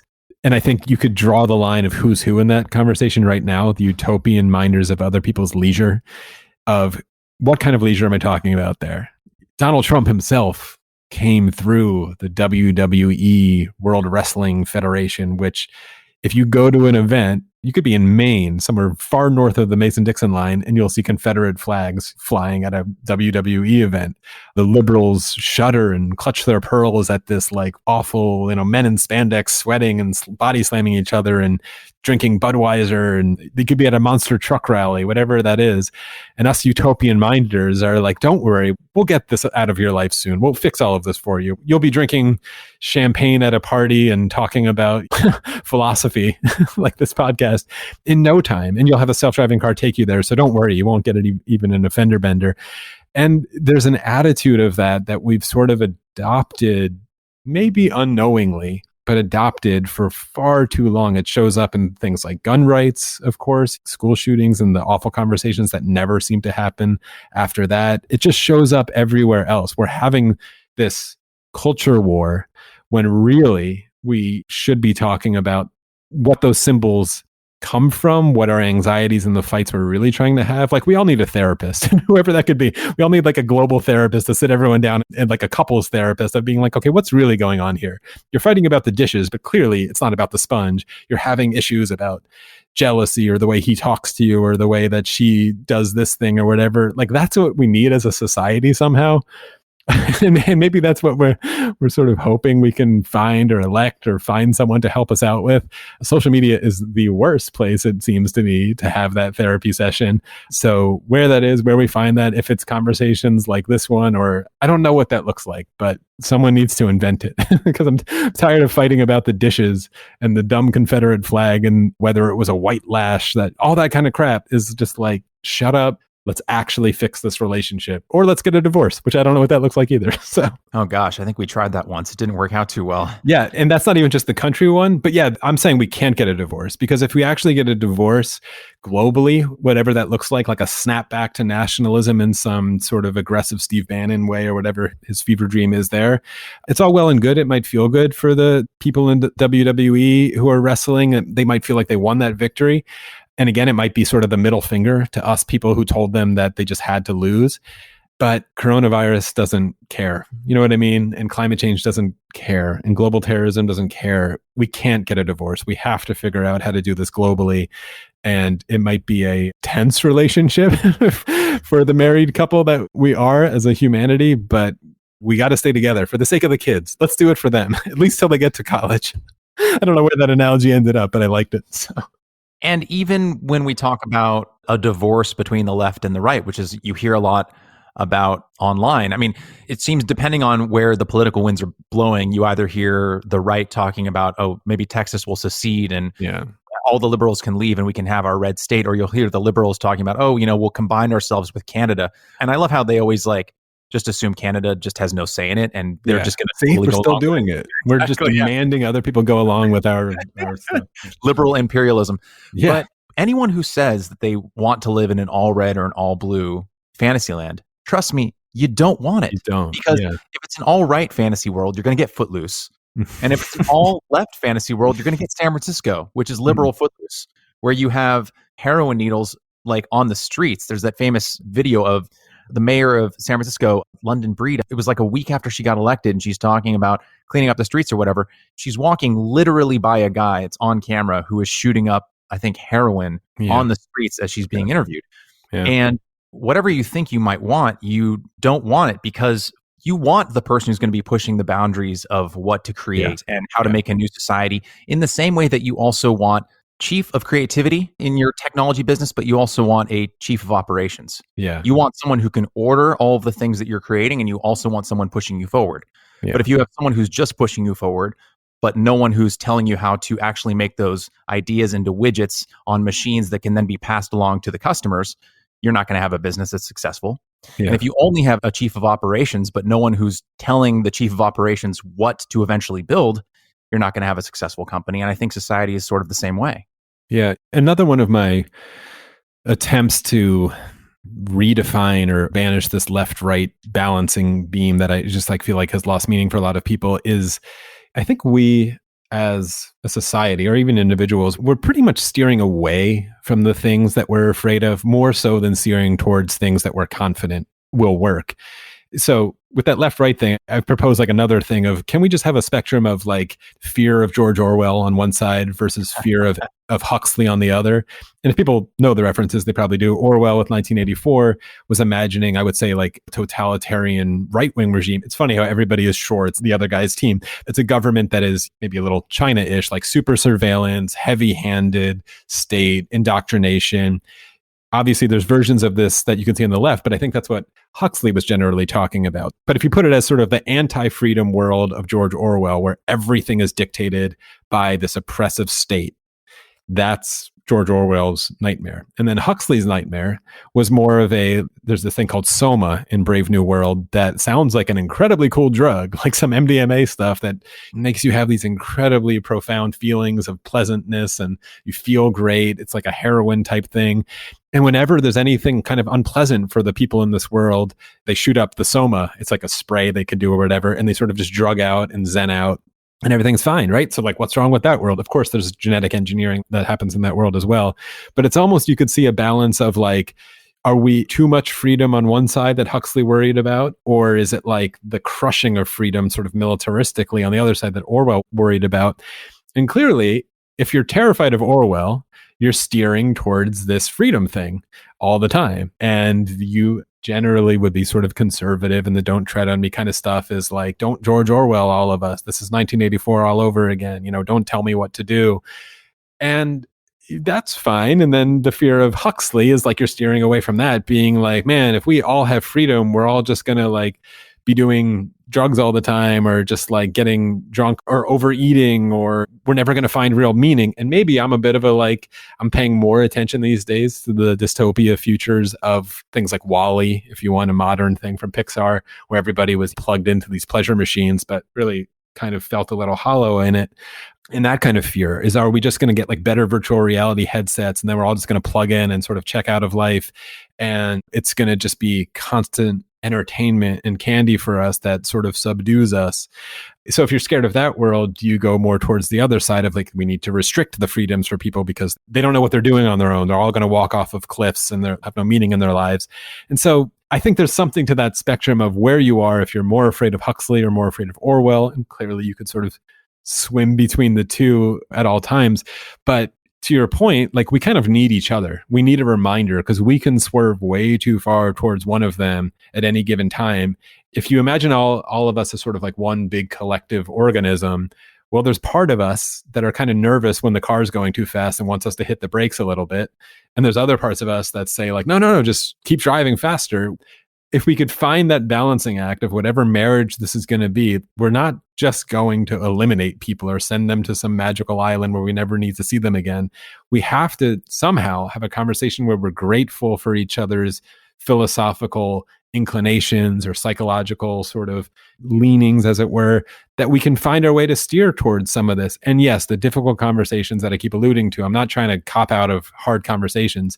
Sometimes there are certain parts of our psyche that are more helpful than others when it comes to a certain challenge, when it comes to a problem that we're trying to solve globally or even individualistically. There are certain parts of our psyches that we're going to need to listen to and deploy if we're going to actually feel good about it or overcome it or succeed it. This was not some sort of kumbaya, can't we all just get along? No, we have difficult conversations to have, but we should be grateful for each other for being in the room and having them. Like you said, a world of all of one of them and none of the other is Huxley's nightmare or Orwell's nightmare. It's a nightmare either way. We have enough science fiction and then enough real history that matches the science fiction that inspires it to know like it's a stupid joke, like you're saying, that you could sort of make online, or like, let's have another civil war. It's not the answer. It's not sustainable in sort of that global sense. So however we find that, help me. No, I think you're absolutely right. And the question is, how do we find it? Yeah. There was something that you mentioned earlier about arguing about the dishes, when oftentimes that's not what we're actually arguing about, right? If you're anyone who's ever been in a relationship, whether romantic or otherwise, a friendship, familial, girlfriend, boyfriend, partner, oftentimes we'll argue with them about one thing when in fact what we're getting at, either subconsciously, unconsciously, oftentimes we don't even know why we're arguing about the things that we're arguing about. We're actually trying to get to something deeper that sometimes we're not even aware of. It reminds me of this book by David Mamet called On Directing Film. Hmm. Have you read it? No, but yeah. I pulled it out last night because I was thinking about our conversation, and I hadn't read it in maybe 12 or 13 years, but I went to chapter 4. It's a very small book. It's, I think, 100 pages or less. And what it is, he transcribed a series of lectures that he gave at a university in the late 80s, early 90s. And he kind of used the Socratic method to kind of pull out of his students what makes a good film, what makes a good scene, how you should direct actors, and how you should write a story. And Mamet is a bit too sparse for my tastes. I like his movies, but he's very dedicated to the sparse nature of his direction and his screenwriting. Because for Mamet, the only thing that matters is the action. The only thing that matters is what the character is doing in a scene and how the shot is serving the action of the character and what they're doing. If the character's motivation is to get to class, then all he's going to ask the actor to do is walk to the door of the classroom and open the door and walk in. And he's not going to talk about previous circumstance or the fight that he had with his mother or any of those other things, because to Mamet, the only thing that matters is the action. But there's this dialectic that he has with his students in chapter 4 that I want to just touch on briefly here, because I think it really does get at something fundamental that is missing from our societal conversation that you kind of touched on here, and also in your conversation with Rock and in your essay. So in his book On Directing Film, what matters so much to the story, in addition to the action, and perhaps what matters more than the action itself, is the why behind the action, because it informs shot choice. And to Mamet, shot choice is as vital as character action. And so Mamet, in the book, he starts a dialectic with his students about a hypothetical narrative scenario. Quote, "Here's a story," he says. "Once there was a farmer who wanted to sell a pig. Now, how do you open the film? What are the shots? How do you make up your shot list?" And that's the end of the quote. And so the students in his class began to throw out ideas, and Mamet kind of pokes and prods at the reasoning behind their suggestions. And one student suggests opening on a shot of a for sale sign, indicating that the pig is to be sold. And another suggests opening on a shot of a well-run farm. But Mamet says that these shots don't really tell us what we and the director must know. And he goes on to say to the students, quote, "Literally on the page, as it is written, the farmer has to sell his pig. What does this mean to the scene? The essence of having to sell one's pig could be many different things. The essence could be a man fell on hard times. The essence could be a man had to leave his ancestral home. A man had to take leave of his best friend." And then a student responds, "A man had to do his duty." And then another responds, "A man had too many pigs." And then Mamet replies, quote, "Well, yes, but you're thinking on a different level of abstraction. The point is not the pig, right? The point is, what does the pig mean to the man? A man's business, for example? What might be the meaning of that? A man's business grew too fast for him. What you want to dramatize is not the surface. A man needs to sell his pig, but the essence, what selling the pig means in this story. Why does he need to sell the pig? The more specifically you think about the nature of the story, the more you can think of the essence of the scene rather than the appearance of the scene. Then the easier it will be to find the images. It's a lot easier to find specific images for, quote, a man fell on reduced circumstances than for, quote, once there was a man who had to sell a pig. Jung wrote that one can't stand aloof from the images, the stories of the person who's being analyzed. One has to enter into them. If you enter into them, they'll mean something to you. If you don't enter into them, then your subconscious will never work. You'll never come up with anything that the audience couldn't have thought of better at home, end quote. And so to understand why the man is selling the pig, you have to understand what the pig means to the man. Yeah. And so when we talk about things like immigration, healthcare, abortion, all these other things, like that's the pig. Right. But like, what's behind the pig? And so that's why social media gets so exhausting. That's why our CNN 24-hour news cycles are so exhausting, because it's just pig, pig, pig, pig, pig, pig, pig. But what's behind it? Yeah. We need to find that as a species and as a nation, I guess. But what does all of this mean to us? These are big questions, I know. And that was a great quote. I love the story. I totally get the analogy. I don't know where we have this conversation. Maybe it's the Nietzsche thing. Maybe he's still just sort of listening into this podcast from beyond the grave and laughing. But shout out to Nietzsche. Yeah. Because sometimes when I'm talking about these bigger things of like, does it feel hollow to participate in some global, huge economy that we're told is leading to good results, but we kind of can't see it or feel it on a day-to-day basis? Does it feel that good to sit at a computer and move pixels around like probably a lot of us are doing right now if you're lucky enough to still have work, and sort of in the back of your mind know like, well, I'm participating in this giant thing called progress, whatever that means. But the question is like, what does that mean? Like, I just sort of said, like, what are we progressing towards? What's the end goal here? What are we really trying to do or accomplish on a grand scale, on an individual scale? I think we've been operating on this in this mode, which is very admirable, that the progress we were trying to make, the answer to that question for the last couple hundred years has been, well, it's to like make sure everybody is okay, like has enough food and has enough chance to do something. Talk about that sentence in a second, but a chance to do something, get out of extreme poverty, escape the fact that the universe is trying to kill you and starve you all the time, which again is just like get you enough calories, get you some safety, and get you some sort of stability in your life, which is escaping extreme poverty in the abstract sense. That was the purpose of that, and which is a pretty good secular answer, right? I didn't have to invoke God for any of that. It was a secular, practical, like first things first, let's get everybody fed kind of answer. And as you pointed out, we're not quite there yet. We're almost there, though. Like 13% of the world is still in extreme poverty, and probably a good portion above that is not at what you would call like okayness, but at least they can survive. I'm all for like UBI, how we get there, whatever that really means. But at some point then, that answer is not even going to fly anymore. Like the characters in WALL-E or in Brave New World would have no idea what the hell I was just talking about. Right? Because they're like, we did that a long time ago. Someone else did that. Like, that sounds like a terrible world. And again, to sort of lean on the Steven Pinkers of the world, they were right. Like, you don't want to go back in time to that world for very long. It might be fun to be like a hunter-gatherer for like a week on vacation in some like time machine bureau, but you don't want to stay there for too long or else you're going to like die of diarrhea or something. Yes, there's problems in that world that we should solve and are solving and continue to solve. But don't you feel that a lot of us are getting this sense that like, now what? And maybe, yeah. Well, look at who's cosplaying. Yeah. The people in Antifa, or the people who stormed the Capitol. Yeah. Or the people in Occupy Wall Street. Yeah. Those weren't poor people. They weren't poor people, right? They're middle class, bored, oftentimes college educated people who, and this is not excusing any of the violence or any of the other things that happened, right? But I think that a lot of it, and of course, a good portion of it is fueled by conspiracy theories. Mm-hmm. But even that, I think it's hinged. Just the cover. It's the dishes still. It's the dishes, right? It's the pig. Yeah. People need meaning.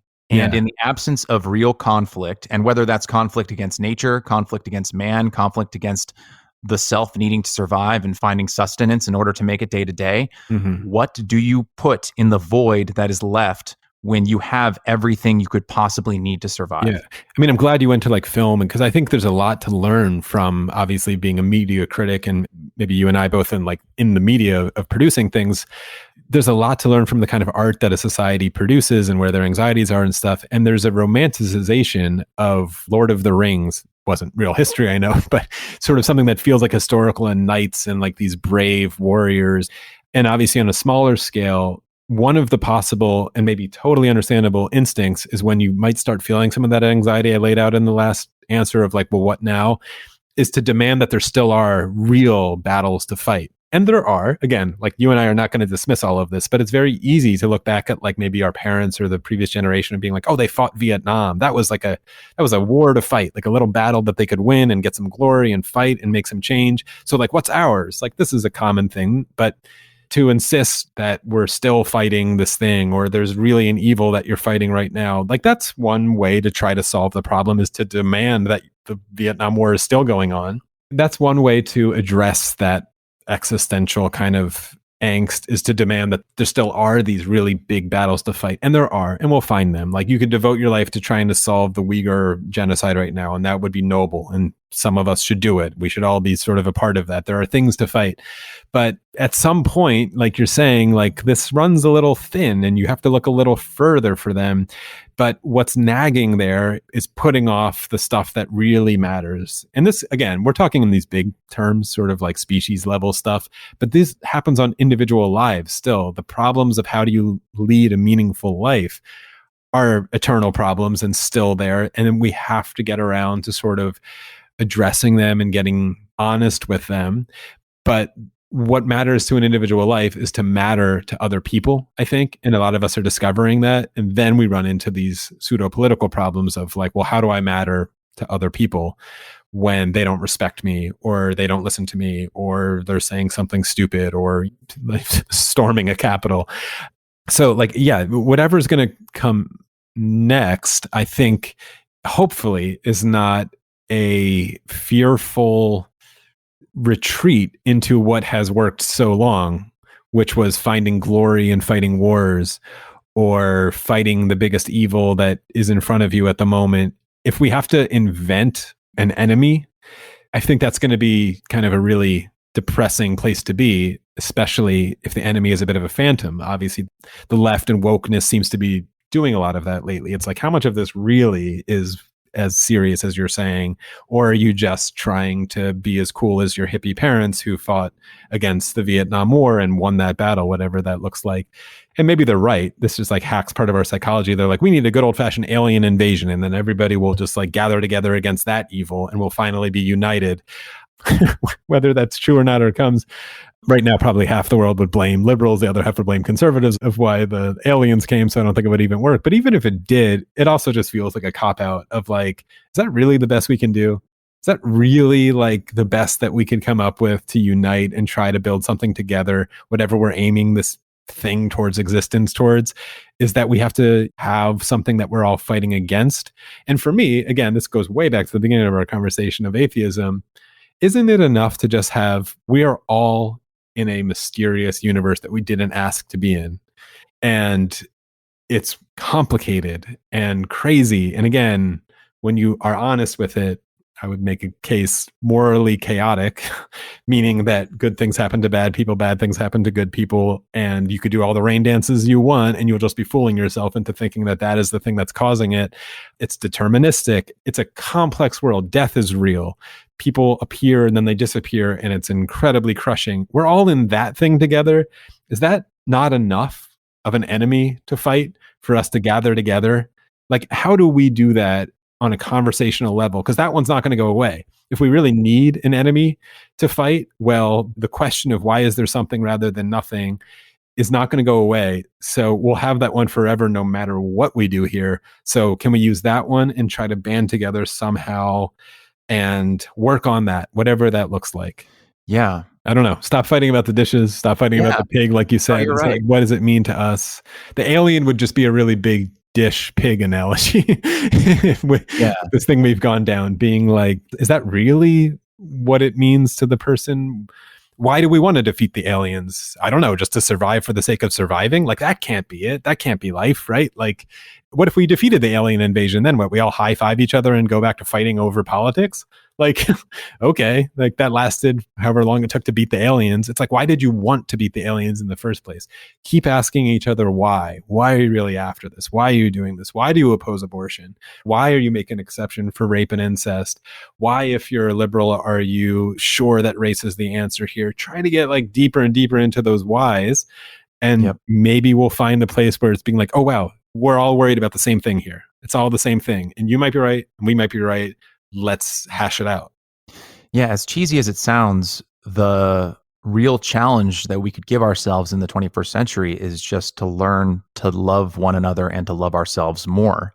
Yeah. And the way that we dialogue with one another online and in the media is preventing us from seeing each other and talking with one another in that way, because we're painting one another as these kind of eternal enemies who are standing in the way of the progress that our side wants to make, whatever that side might be. But if we can get to the thing behind the thing, if we can get to why the dishes haven't been washed or why the farmer hasn't sold the pig, we can understand that all that anger that I know you've been on the receiving end of on Twitter sometimes when you're just trying to find solutions. And I've certainly been on the receiving end because I haven't said the right word or I haven't worded it in such a such way. And it's like, why are you angry? What is making you angry? What is making you upset? Why do you feel like you have to say these things to me? Because I've been to therapy. I've been to cognitive behavioral therapy for years. Mm-hmm. And I know that a lot of the times when I was feeling at my worst, it was because I was deeply unhappy about something within myself. And so if we could, like that, this sounds so cheesy. It sounds like a song from the 80s, but like the battlefield that we could wage the war on is if we were able to be more empathetic with one another, whether it's the established population being more empathetic for the newly arrived immigrant, or the left being more understanding for the coal miners instead of telling them to learn to code. Yeah. Or if it was the people in the middle of the country who are laughing at the liberal arts students who are $100,000 in debt, maybe they could be a little kinder and understand that the people who are $100,000 in debt with a humanities degree are suffering under the same yoke of neoliberalism, false promises that is destroying your farm. Yeah. Like we're all in this together. And we might be wrong. Like that's all it takes is just some of that.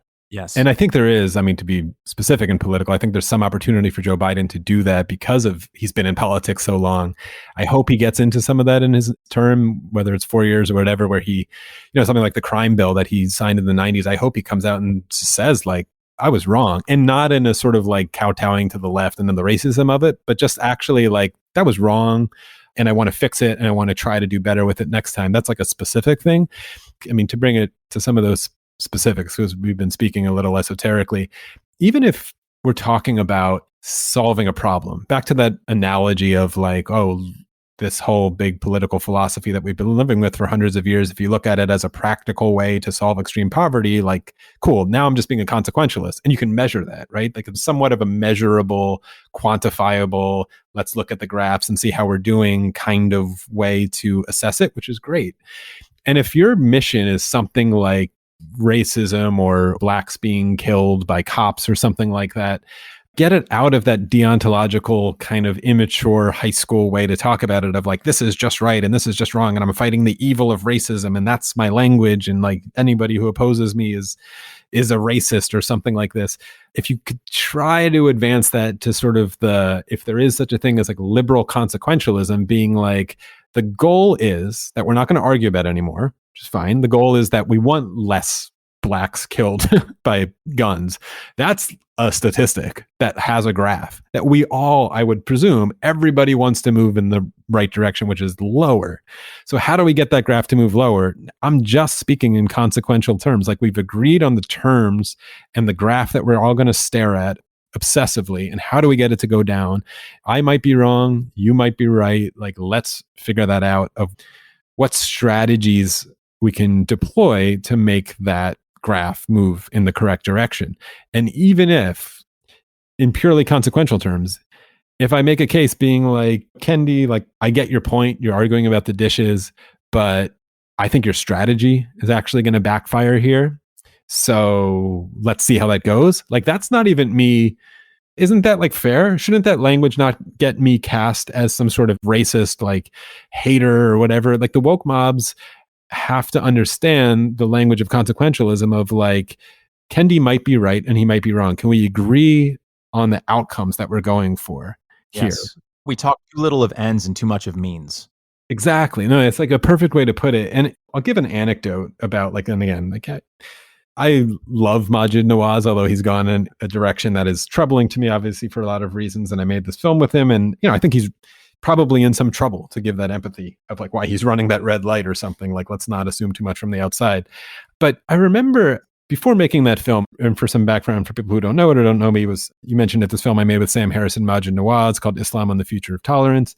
And I was doing a lot of research for that film, and it was in the early stages of, I think, a lot of panic from people like maybe myself or Sam Harris and Maajid about the left was really losing this conversation to what we saw was coming of like the right, of let's be honest about Islam and let's promote people who are trying to reform it because it's clearly fueling a lot of terrorism and anger and whatever. And I was in conversation over email, I don't think this is revealing anything nefarious, but with Sally Cohn, who's a commentator on MSNBC, very, very, you would say like woke, far left liberal. And she had written an article about Sharia. It quoted Linda Sarsour. A lot of people have been following that conversation for a while. She's like super identity politics, very far left woke commentator. And I reached out to her. I was actually interested in trying to get her to maybe even be interviewed in the film or do some like review of it or something. And we never ended up meeting. She sort of gave me a cold shoulder after a few emails and just sort of like pieced out. And I was talking to Maajid about Sally Cohn and this kind of like, I'm trying to reach out to people who disagree with you. And he was like, okay with that. But I was a bit, and maybe it should have been a red flag about maybe where Maajid would go eventually. I was sure, and I'm sure, in my heart of hearts, if you could sit down Sally Cohn and someone like that, if you don't know her, come up with your like most woke sort of person in your mind and have them like design the world that they want to actually live in. And then like you and I do that, or even like a conservative, a Trumper in the middle of America, I bet there's a ton of overlap in those worlds. Like generally people want a peaceful world where people all have a chance to have a freedom and find their own kind of meaning and aren't injuring their neighbors and whatever else it looks like. They generally want like this pretty like hippie-ish kind of world. You're talking about the original position. Yeah, something like that, which is not true always, right? Like if you're talking to like an ISIS terrorist, they'll probably draw a very, very different world than you. And you're like, oh, we have an ideological difference, right? Like that's an actual philosophical, ideological difference of the kind of world ideally that I want to live in and ideally that you want to live in. Like those actually don't mix. And so we're going to have a ideological conversation here before we do anything else. But most Sally Cohn, far left liberals, and even like right wing Matt Walshes of the world generally are designing a pretty similar kumbaya kind of world. How we get there is where the difference is. We can have a political conversation about how we get there, but like you said, it's a means to an end. It's a problem of the commons. Matt Walsh says the best way to get to that utopia is this. Sally Cohn says the best way to get to that utopia is this. And now we have a political arm wrestling match, but it's seemingly being cast in these ideological terms of like that person's evil and that person's good. This person's a racist. This person is not a racist. It gets cast in these ideological terms that should be reserved. And this is the real danger. Like ISIS and you and me have ideological differences, not political differences. Obviously, there's political ones, but our ends are totally different, which is a problem. But most of the disagreements that we're having in a country like America or most of the world are actually means conversations, which are political differences, but the ends are the same. And Majid was a little hesitant to give her the benefit of the doubt of that. Probably should have been a red flag. I was so sure that I was making this film as a liberal, being like, my differences with Kendi or Sally Cohn or whatever, or even Linda Sarsour, are that her strategies are going to backfire spectacularly. Right? The whole thing of like, if the left doesn't have an honest conversation about this, the right is going to have it for us on something like post 9/11 conversations about religion and its relationship to terrorism and violence.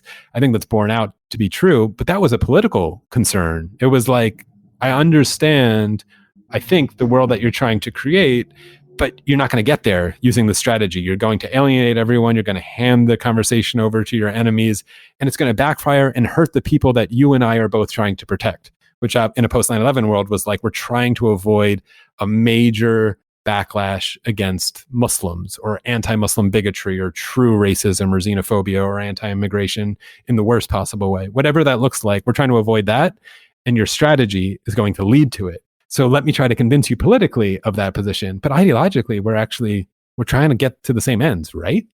And I feel like we've lost that on so many conversations. We forget that we're not ideologically opposed, we're politically opposed, which should be easier to solve. Yes, everyone wants to get to utopia where they're just fighting over which directions to take. Like, hey, let's use my map and not yours, or I want to use this map and not yours. And what gets so frustrating when talking with fellow liberals or people on the left, when I like take issue with, let's say, Kendi's constitutional anti-racist amendment, like I don't take issue with it because I don't want kids of color to succeed. I do. I want every kid, every adult of any background to be able to live their fullest and most fulfilling life in America or elsewhere that they can. Again, the original position is it's the veil of ignorance. Yeah, I know. I'm such a bigot.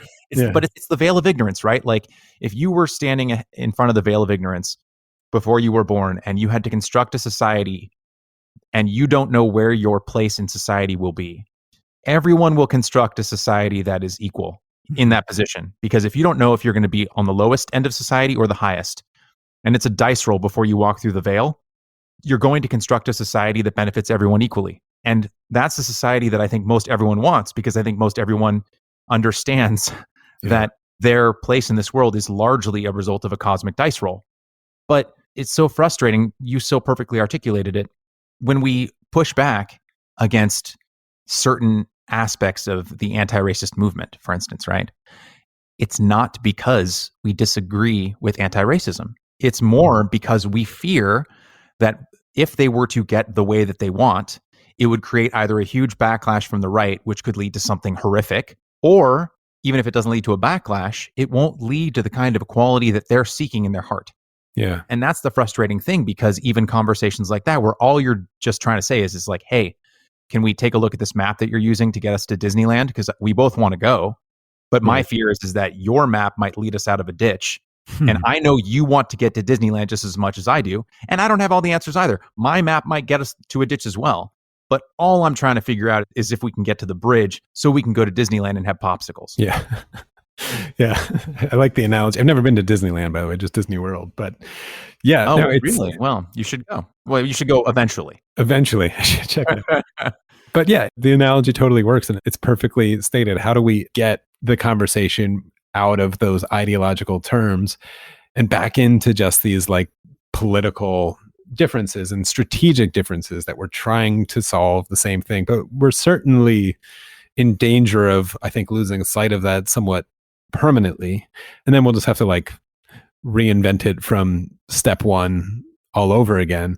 Here's another one. This is from another essay I wrote, but I think it's right on your point.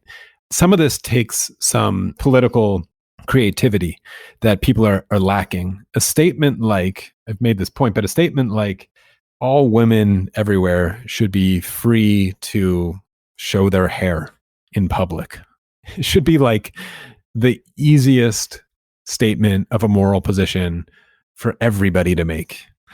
But the fact that you already know who might hear that statement and get very energized of being like, yeah, those Muslims who don't let them do that, is a problem, right? It's a truth, because immediately you fear, if I have this thought, which again, it's just a moral position, a really easy one, but a moral position, it implies without deviation a political stance about what we ought to do about immigration, or what we ought to do about Saudi Arabia. Should we go bomb Iran? Should we go liberate all those women? Should we just go like ban all Muslims or something? Like, those solutions are totally not the only ones that might lead from that moral thought. In fact, you would call this like a woke position if you said like, well, yeah, I think morally that's true, but America's history of racism or addiction to oil in the Middle East and all of our policies have rendered us, and our imperialism, even just our racism, right? Like the white supremacy that existed here sort of overtly legally for so long,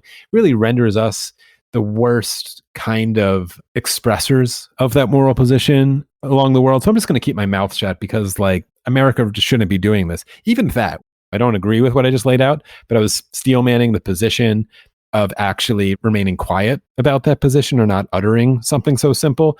You could do it, but even that is admitting that the moral position is obviously agreeable. You want to live in a world where every woman can show her hair. You just have political differences about how to do it. Now, again, I think like that position is not the right one to take, but it's fine. It's on the table still. You could still accept that moral position and land at that political position without fooling yourself, really. Like, you can keep both of those things in your mind. So having a moral position and a political position are not always this straight line from one automatically leads to the next. And I think post 9/11, that was very difficult for a lot of people. My personal experience at my college was, even in my own mind, being hesitant to be like, wait a minute, all the people who flew those planes in the building are Muslims, and they're all talking about going to paradise, and their book is telling them to like kill infidels. Like, does that have anything to do with this? Even having that thought in your mind is uncomfortable for a young deontological liberal who's been taught to respect all cultures. And that was, again, just like a rule that you always do no matter what, which is maybe a good rule. But of course, there's always the like ... it depends. And it's hard, and it takes some time to be like, am I still a liberal while having that thought? And then I think if you strip liberalism or conservatism or anything we've talked about this whole podcast from ideological, deontological positions to more consequential, practical, how do we get to that end that we're trying to get to positions, you could still easily land in a quote unquote liberal position from having that thought, and still have the thought, still have the totally rational, easy thought. And then maybe that's not as hard for people to do anymore with the example I used. But when you start talking about things like genetics and intelligence, it becomes like explosively difficult to have those thoughts in your own mind of like, wait a minute. Of course, if intelligence is at all inheritable and populations cluster and they tend to cluster along phenotypical lines that also correlate with this thing that we sometimes now call race or whatever, there's of course going to be some sort of clustering and moving of those things. Like you stop yourself having that thought, even though everything I said is obviously true, because the implications of it are being like, wait, am I a racist? Or like, wait, do we need to now have like eugenics? Or wait, do we need concentration camps? Like, of course not. Of course not. Because of everything else we just said, it has no moral implication of what I just said or political implication of the kind of political system then we need to devise. In fact, it might lead you to be like, oh, that should obviously what you were bringing up with John Rawls' veil of ignorance, lead to a political system that admits the kind of random dice roll of something like intelligence and now its value we put in this marketplace, and maybe we should try to reduce that somehow, or maybe we need some assistance to that. It should lead to just more compassion, which historically would be this like liberal hippie kind of thing. So even that, you could be Charles Murray and be woke. Like it's not that hard. Do you know what I mean? Like you can land at those political positions with just a little creativity and still have the moral positions. But it seems that we're not allowing people to express these very innocuous moral positions because we're assuming that that puts them on some sort of political prescription of what must happen. And a lot of this happened for me personally, post 9/11, having those thoughts, being a little confused by it, not knowing what to do with it. And then George W. Bush, who suddenly has become very cuddly because of Donald Trump, which I hate, and David Frum, who wrote these speeches for him, really started to pull out a lot of this, you're either with us or against us rhetoric. And that was the moment where the sides started to really be formed, where nuance about politically how we were going to respond to a simple moral statement, but a very complex political world became ideological. You're with us or against us. The American flag became politicized. A lot of things started to break post 9/11. I think when historians write about whatever happens in America, this stretch all the way through Donald Trump and what we're dealing with now, it'll probably finish a chapter that starts with September 11th, 2001, and a failure to respond collectively with the story of what this nation is supposed to mean. Yeah. See, there's a problem here, Jay, which is that you're very interesting, and I enjoy speaking with you. And the trick is that every time you talk, I have a bunch of follow-up questions that I want to ask because you get my mind going. Let's keep going, man. But the trick is that time is finite, and I do want to keep going. And perhaps we can continue in another conversation because I genuinely have enjoyed this. But I would like to ask one final question before I get to the final question. So I guess the penultimate question. The martini, as we say in the film business. The martini. Yes. It's been a while since I've been on a film set. What's the thing right before the martini? It's the... oh, God, I don't know. Named after a guy. Yeah, and the martini is named after some actress who always called out, like, get my martini ready because we're almost start shaking it so as soon as the last call is done. Anyway, this is film nerdy stuff for the people listening, but yeah. A little inside baseball. Yeah, there you go. But are you familiar with the YouTube channel Kurzgesagt? Oh, I love it. Love it. Yeah. Yeah. In my ideal universe, you would collaborate with them because it just seems like it's right up your alley. I thought about it. Yeah. But they have this video on optimistic nihilism. Mm-hmm. You've seen it? I have. Yeah. Yeah. What are your thoughts on that? And do you think it's an ethos or a way to live one's life that can be fulfilling in the age of liberalism and in the age of plenty? I do. I know the video you're talking about. I recommend everyone find it. Kurzgesagt is amazing. If you've been on the internet and you haven't found it yet, like you haven't been doing the internet right. It's that good. It's just these great little snippet animations. Yeah, I know the philosophy you're talking about, and I'm going to shift it a little too, and anybody who follows me knows and is nauseated now that yet again I'm referencing David Deutsch, but I love his definition of optimism, which I think they're sort of leaning into in that video. So his definition of optimism is really, really simple. And he wrote this incredible book that I've read 3 times now called The Beginning of Infinity. It's a difficult read, but like worth it beginning to end. And his definition of optimism is that all evil is due to lack of knowledge. And pause with that word evil for a minute and just put it aside because I know it invokes a lot of other questions. But what it is and why it's so good is it's not even a stance that like the best thing is going to happen. We tend to use this phrase optimism in these simple ways of like something good will happen just because it will. And a pessimist is like, oh, only bad things will happen. He's got a much more nuanced version of optimism of all evil is due to lack of knowledge.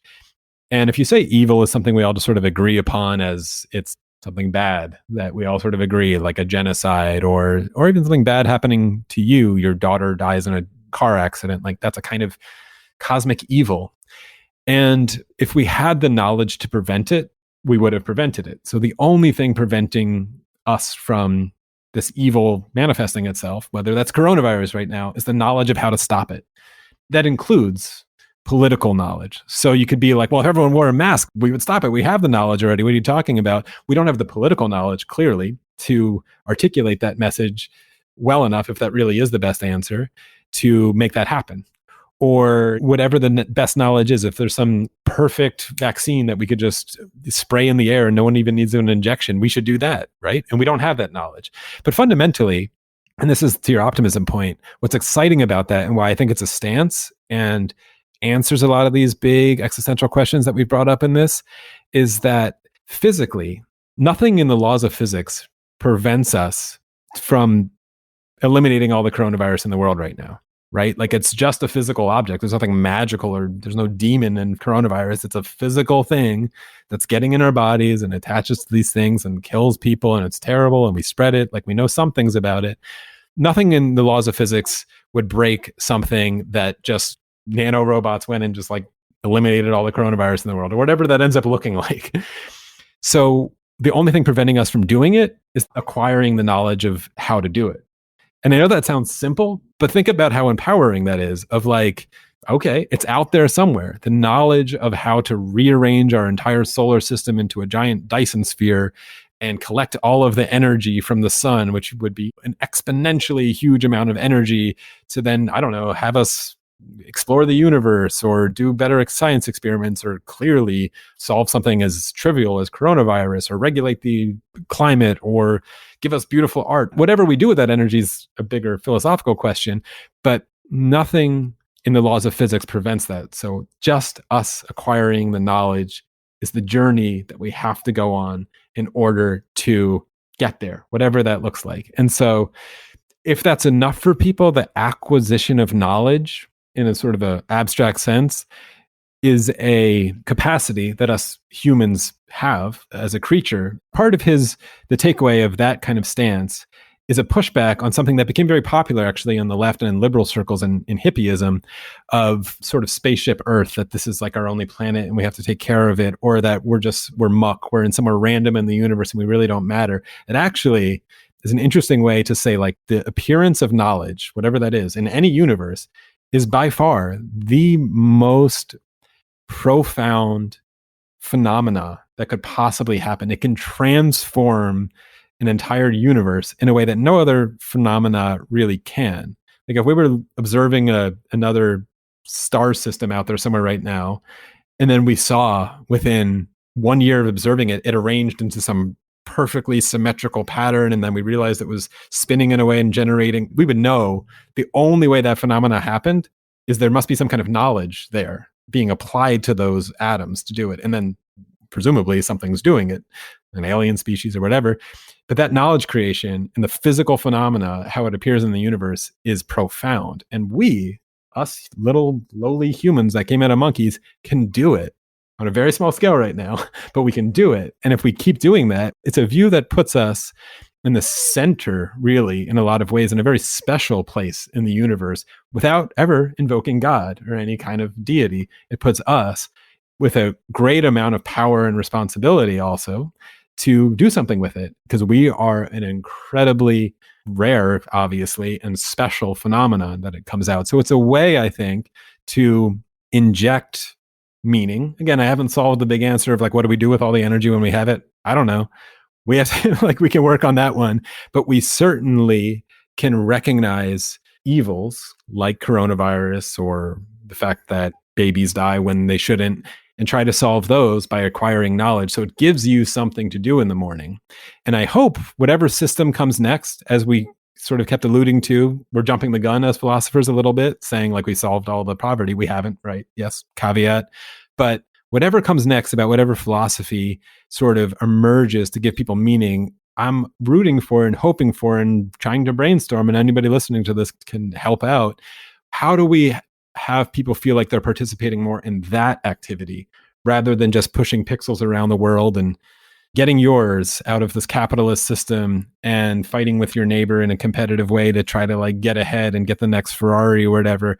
How do we shift that so it's more of a collective, optimistic activity about knowledge creation? I don't know what exactly that looks like, but I have a feeling whatever we come up with next, we're going to need people to feel like they are a part of that. And not only feel like they're a part of that, they actually can be a part of that on big scales, on little scales. And some of that knowledge creation you could just do like on your own. What I was just talking about might sound like crazy science fiction. You could be Buddha sitting under a tree and trying to find the knowledge of your own enlightenment. And there's knowledge to discover there that could absolutely inform how we live our lives or what we're going to do with all this energy when we have it, because the stakes get higher. Clearly, as you get with great power comes great responsibility. The stakes get higher of if you have a Dyson sphere, which is this thing that gets all the energy from the sun, you can certainly make a mess and blow up your entire planet rather easily. So what can we do that actually elevates our meaning when we have that thing? I don't know. You could get to work on that within your own mind and your own relationships. Doesn't need to be in a science lab. How dare you bring up Dyson spheres right at the tail end of the conversation? Is that like your thing? No, because now I want to have like a 2-hour conversation with you about the Fermi paradox, but because I find that so fascinating. It's the great filter. We're almost there. Just kidding. That was an inside joke. I feel like there's one of the best cards we got is about the Fermi paradox. So that's a great one to start with if you're just finding it. Yeah. No, highly recommend. And there's a Wait But Why article that Tim Urban. So good. With Matt, he's great. Yeah. But yeah, I guess Jay, I really appreciate you taking the time to have this conversation with me. And I want to pose the question to you that I ask all of our guests. I know you've listened to a few episodes of the show, so I know that you know what that question is. But for anyone who's a new listener, I'm going to ask it anyway. We're limited as individuals in all kinds of ways. We're limited in our time, in our energy, and often in our capacity for empathy. Even the most well-intentioned, caring person can't be thinking of every other person, every group of people all the time, even if and when they're really into philosophy. It's impossible. So, is there someone or a group of people in your life or in the world at large right now, abstract or concrete, that you'd like to take a moment and offer empathy to? Yeah. I love this question. It's a nice one.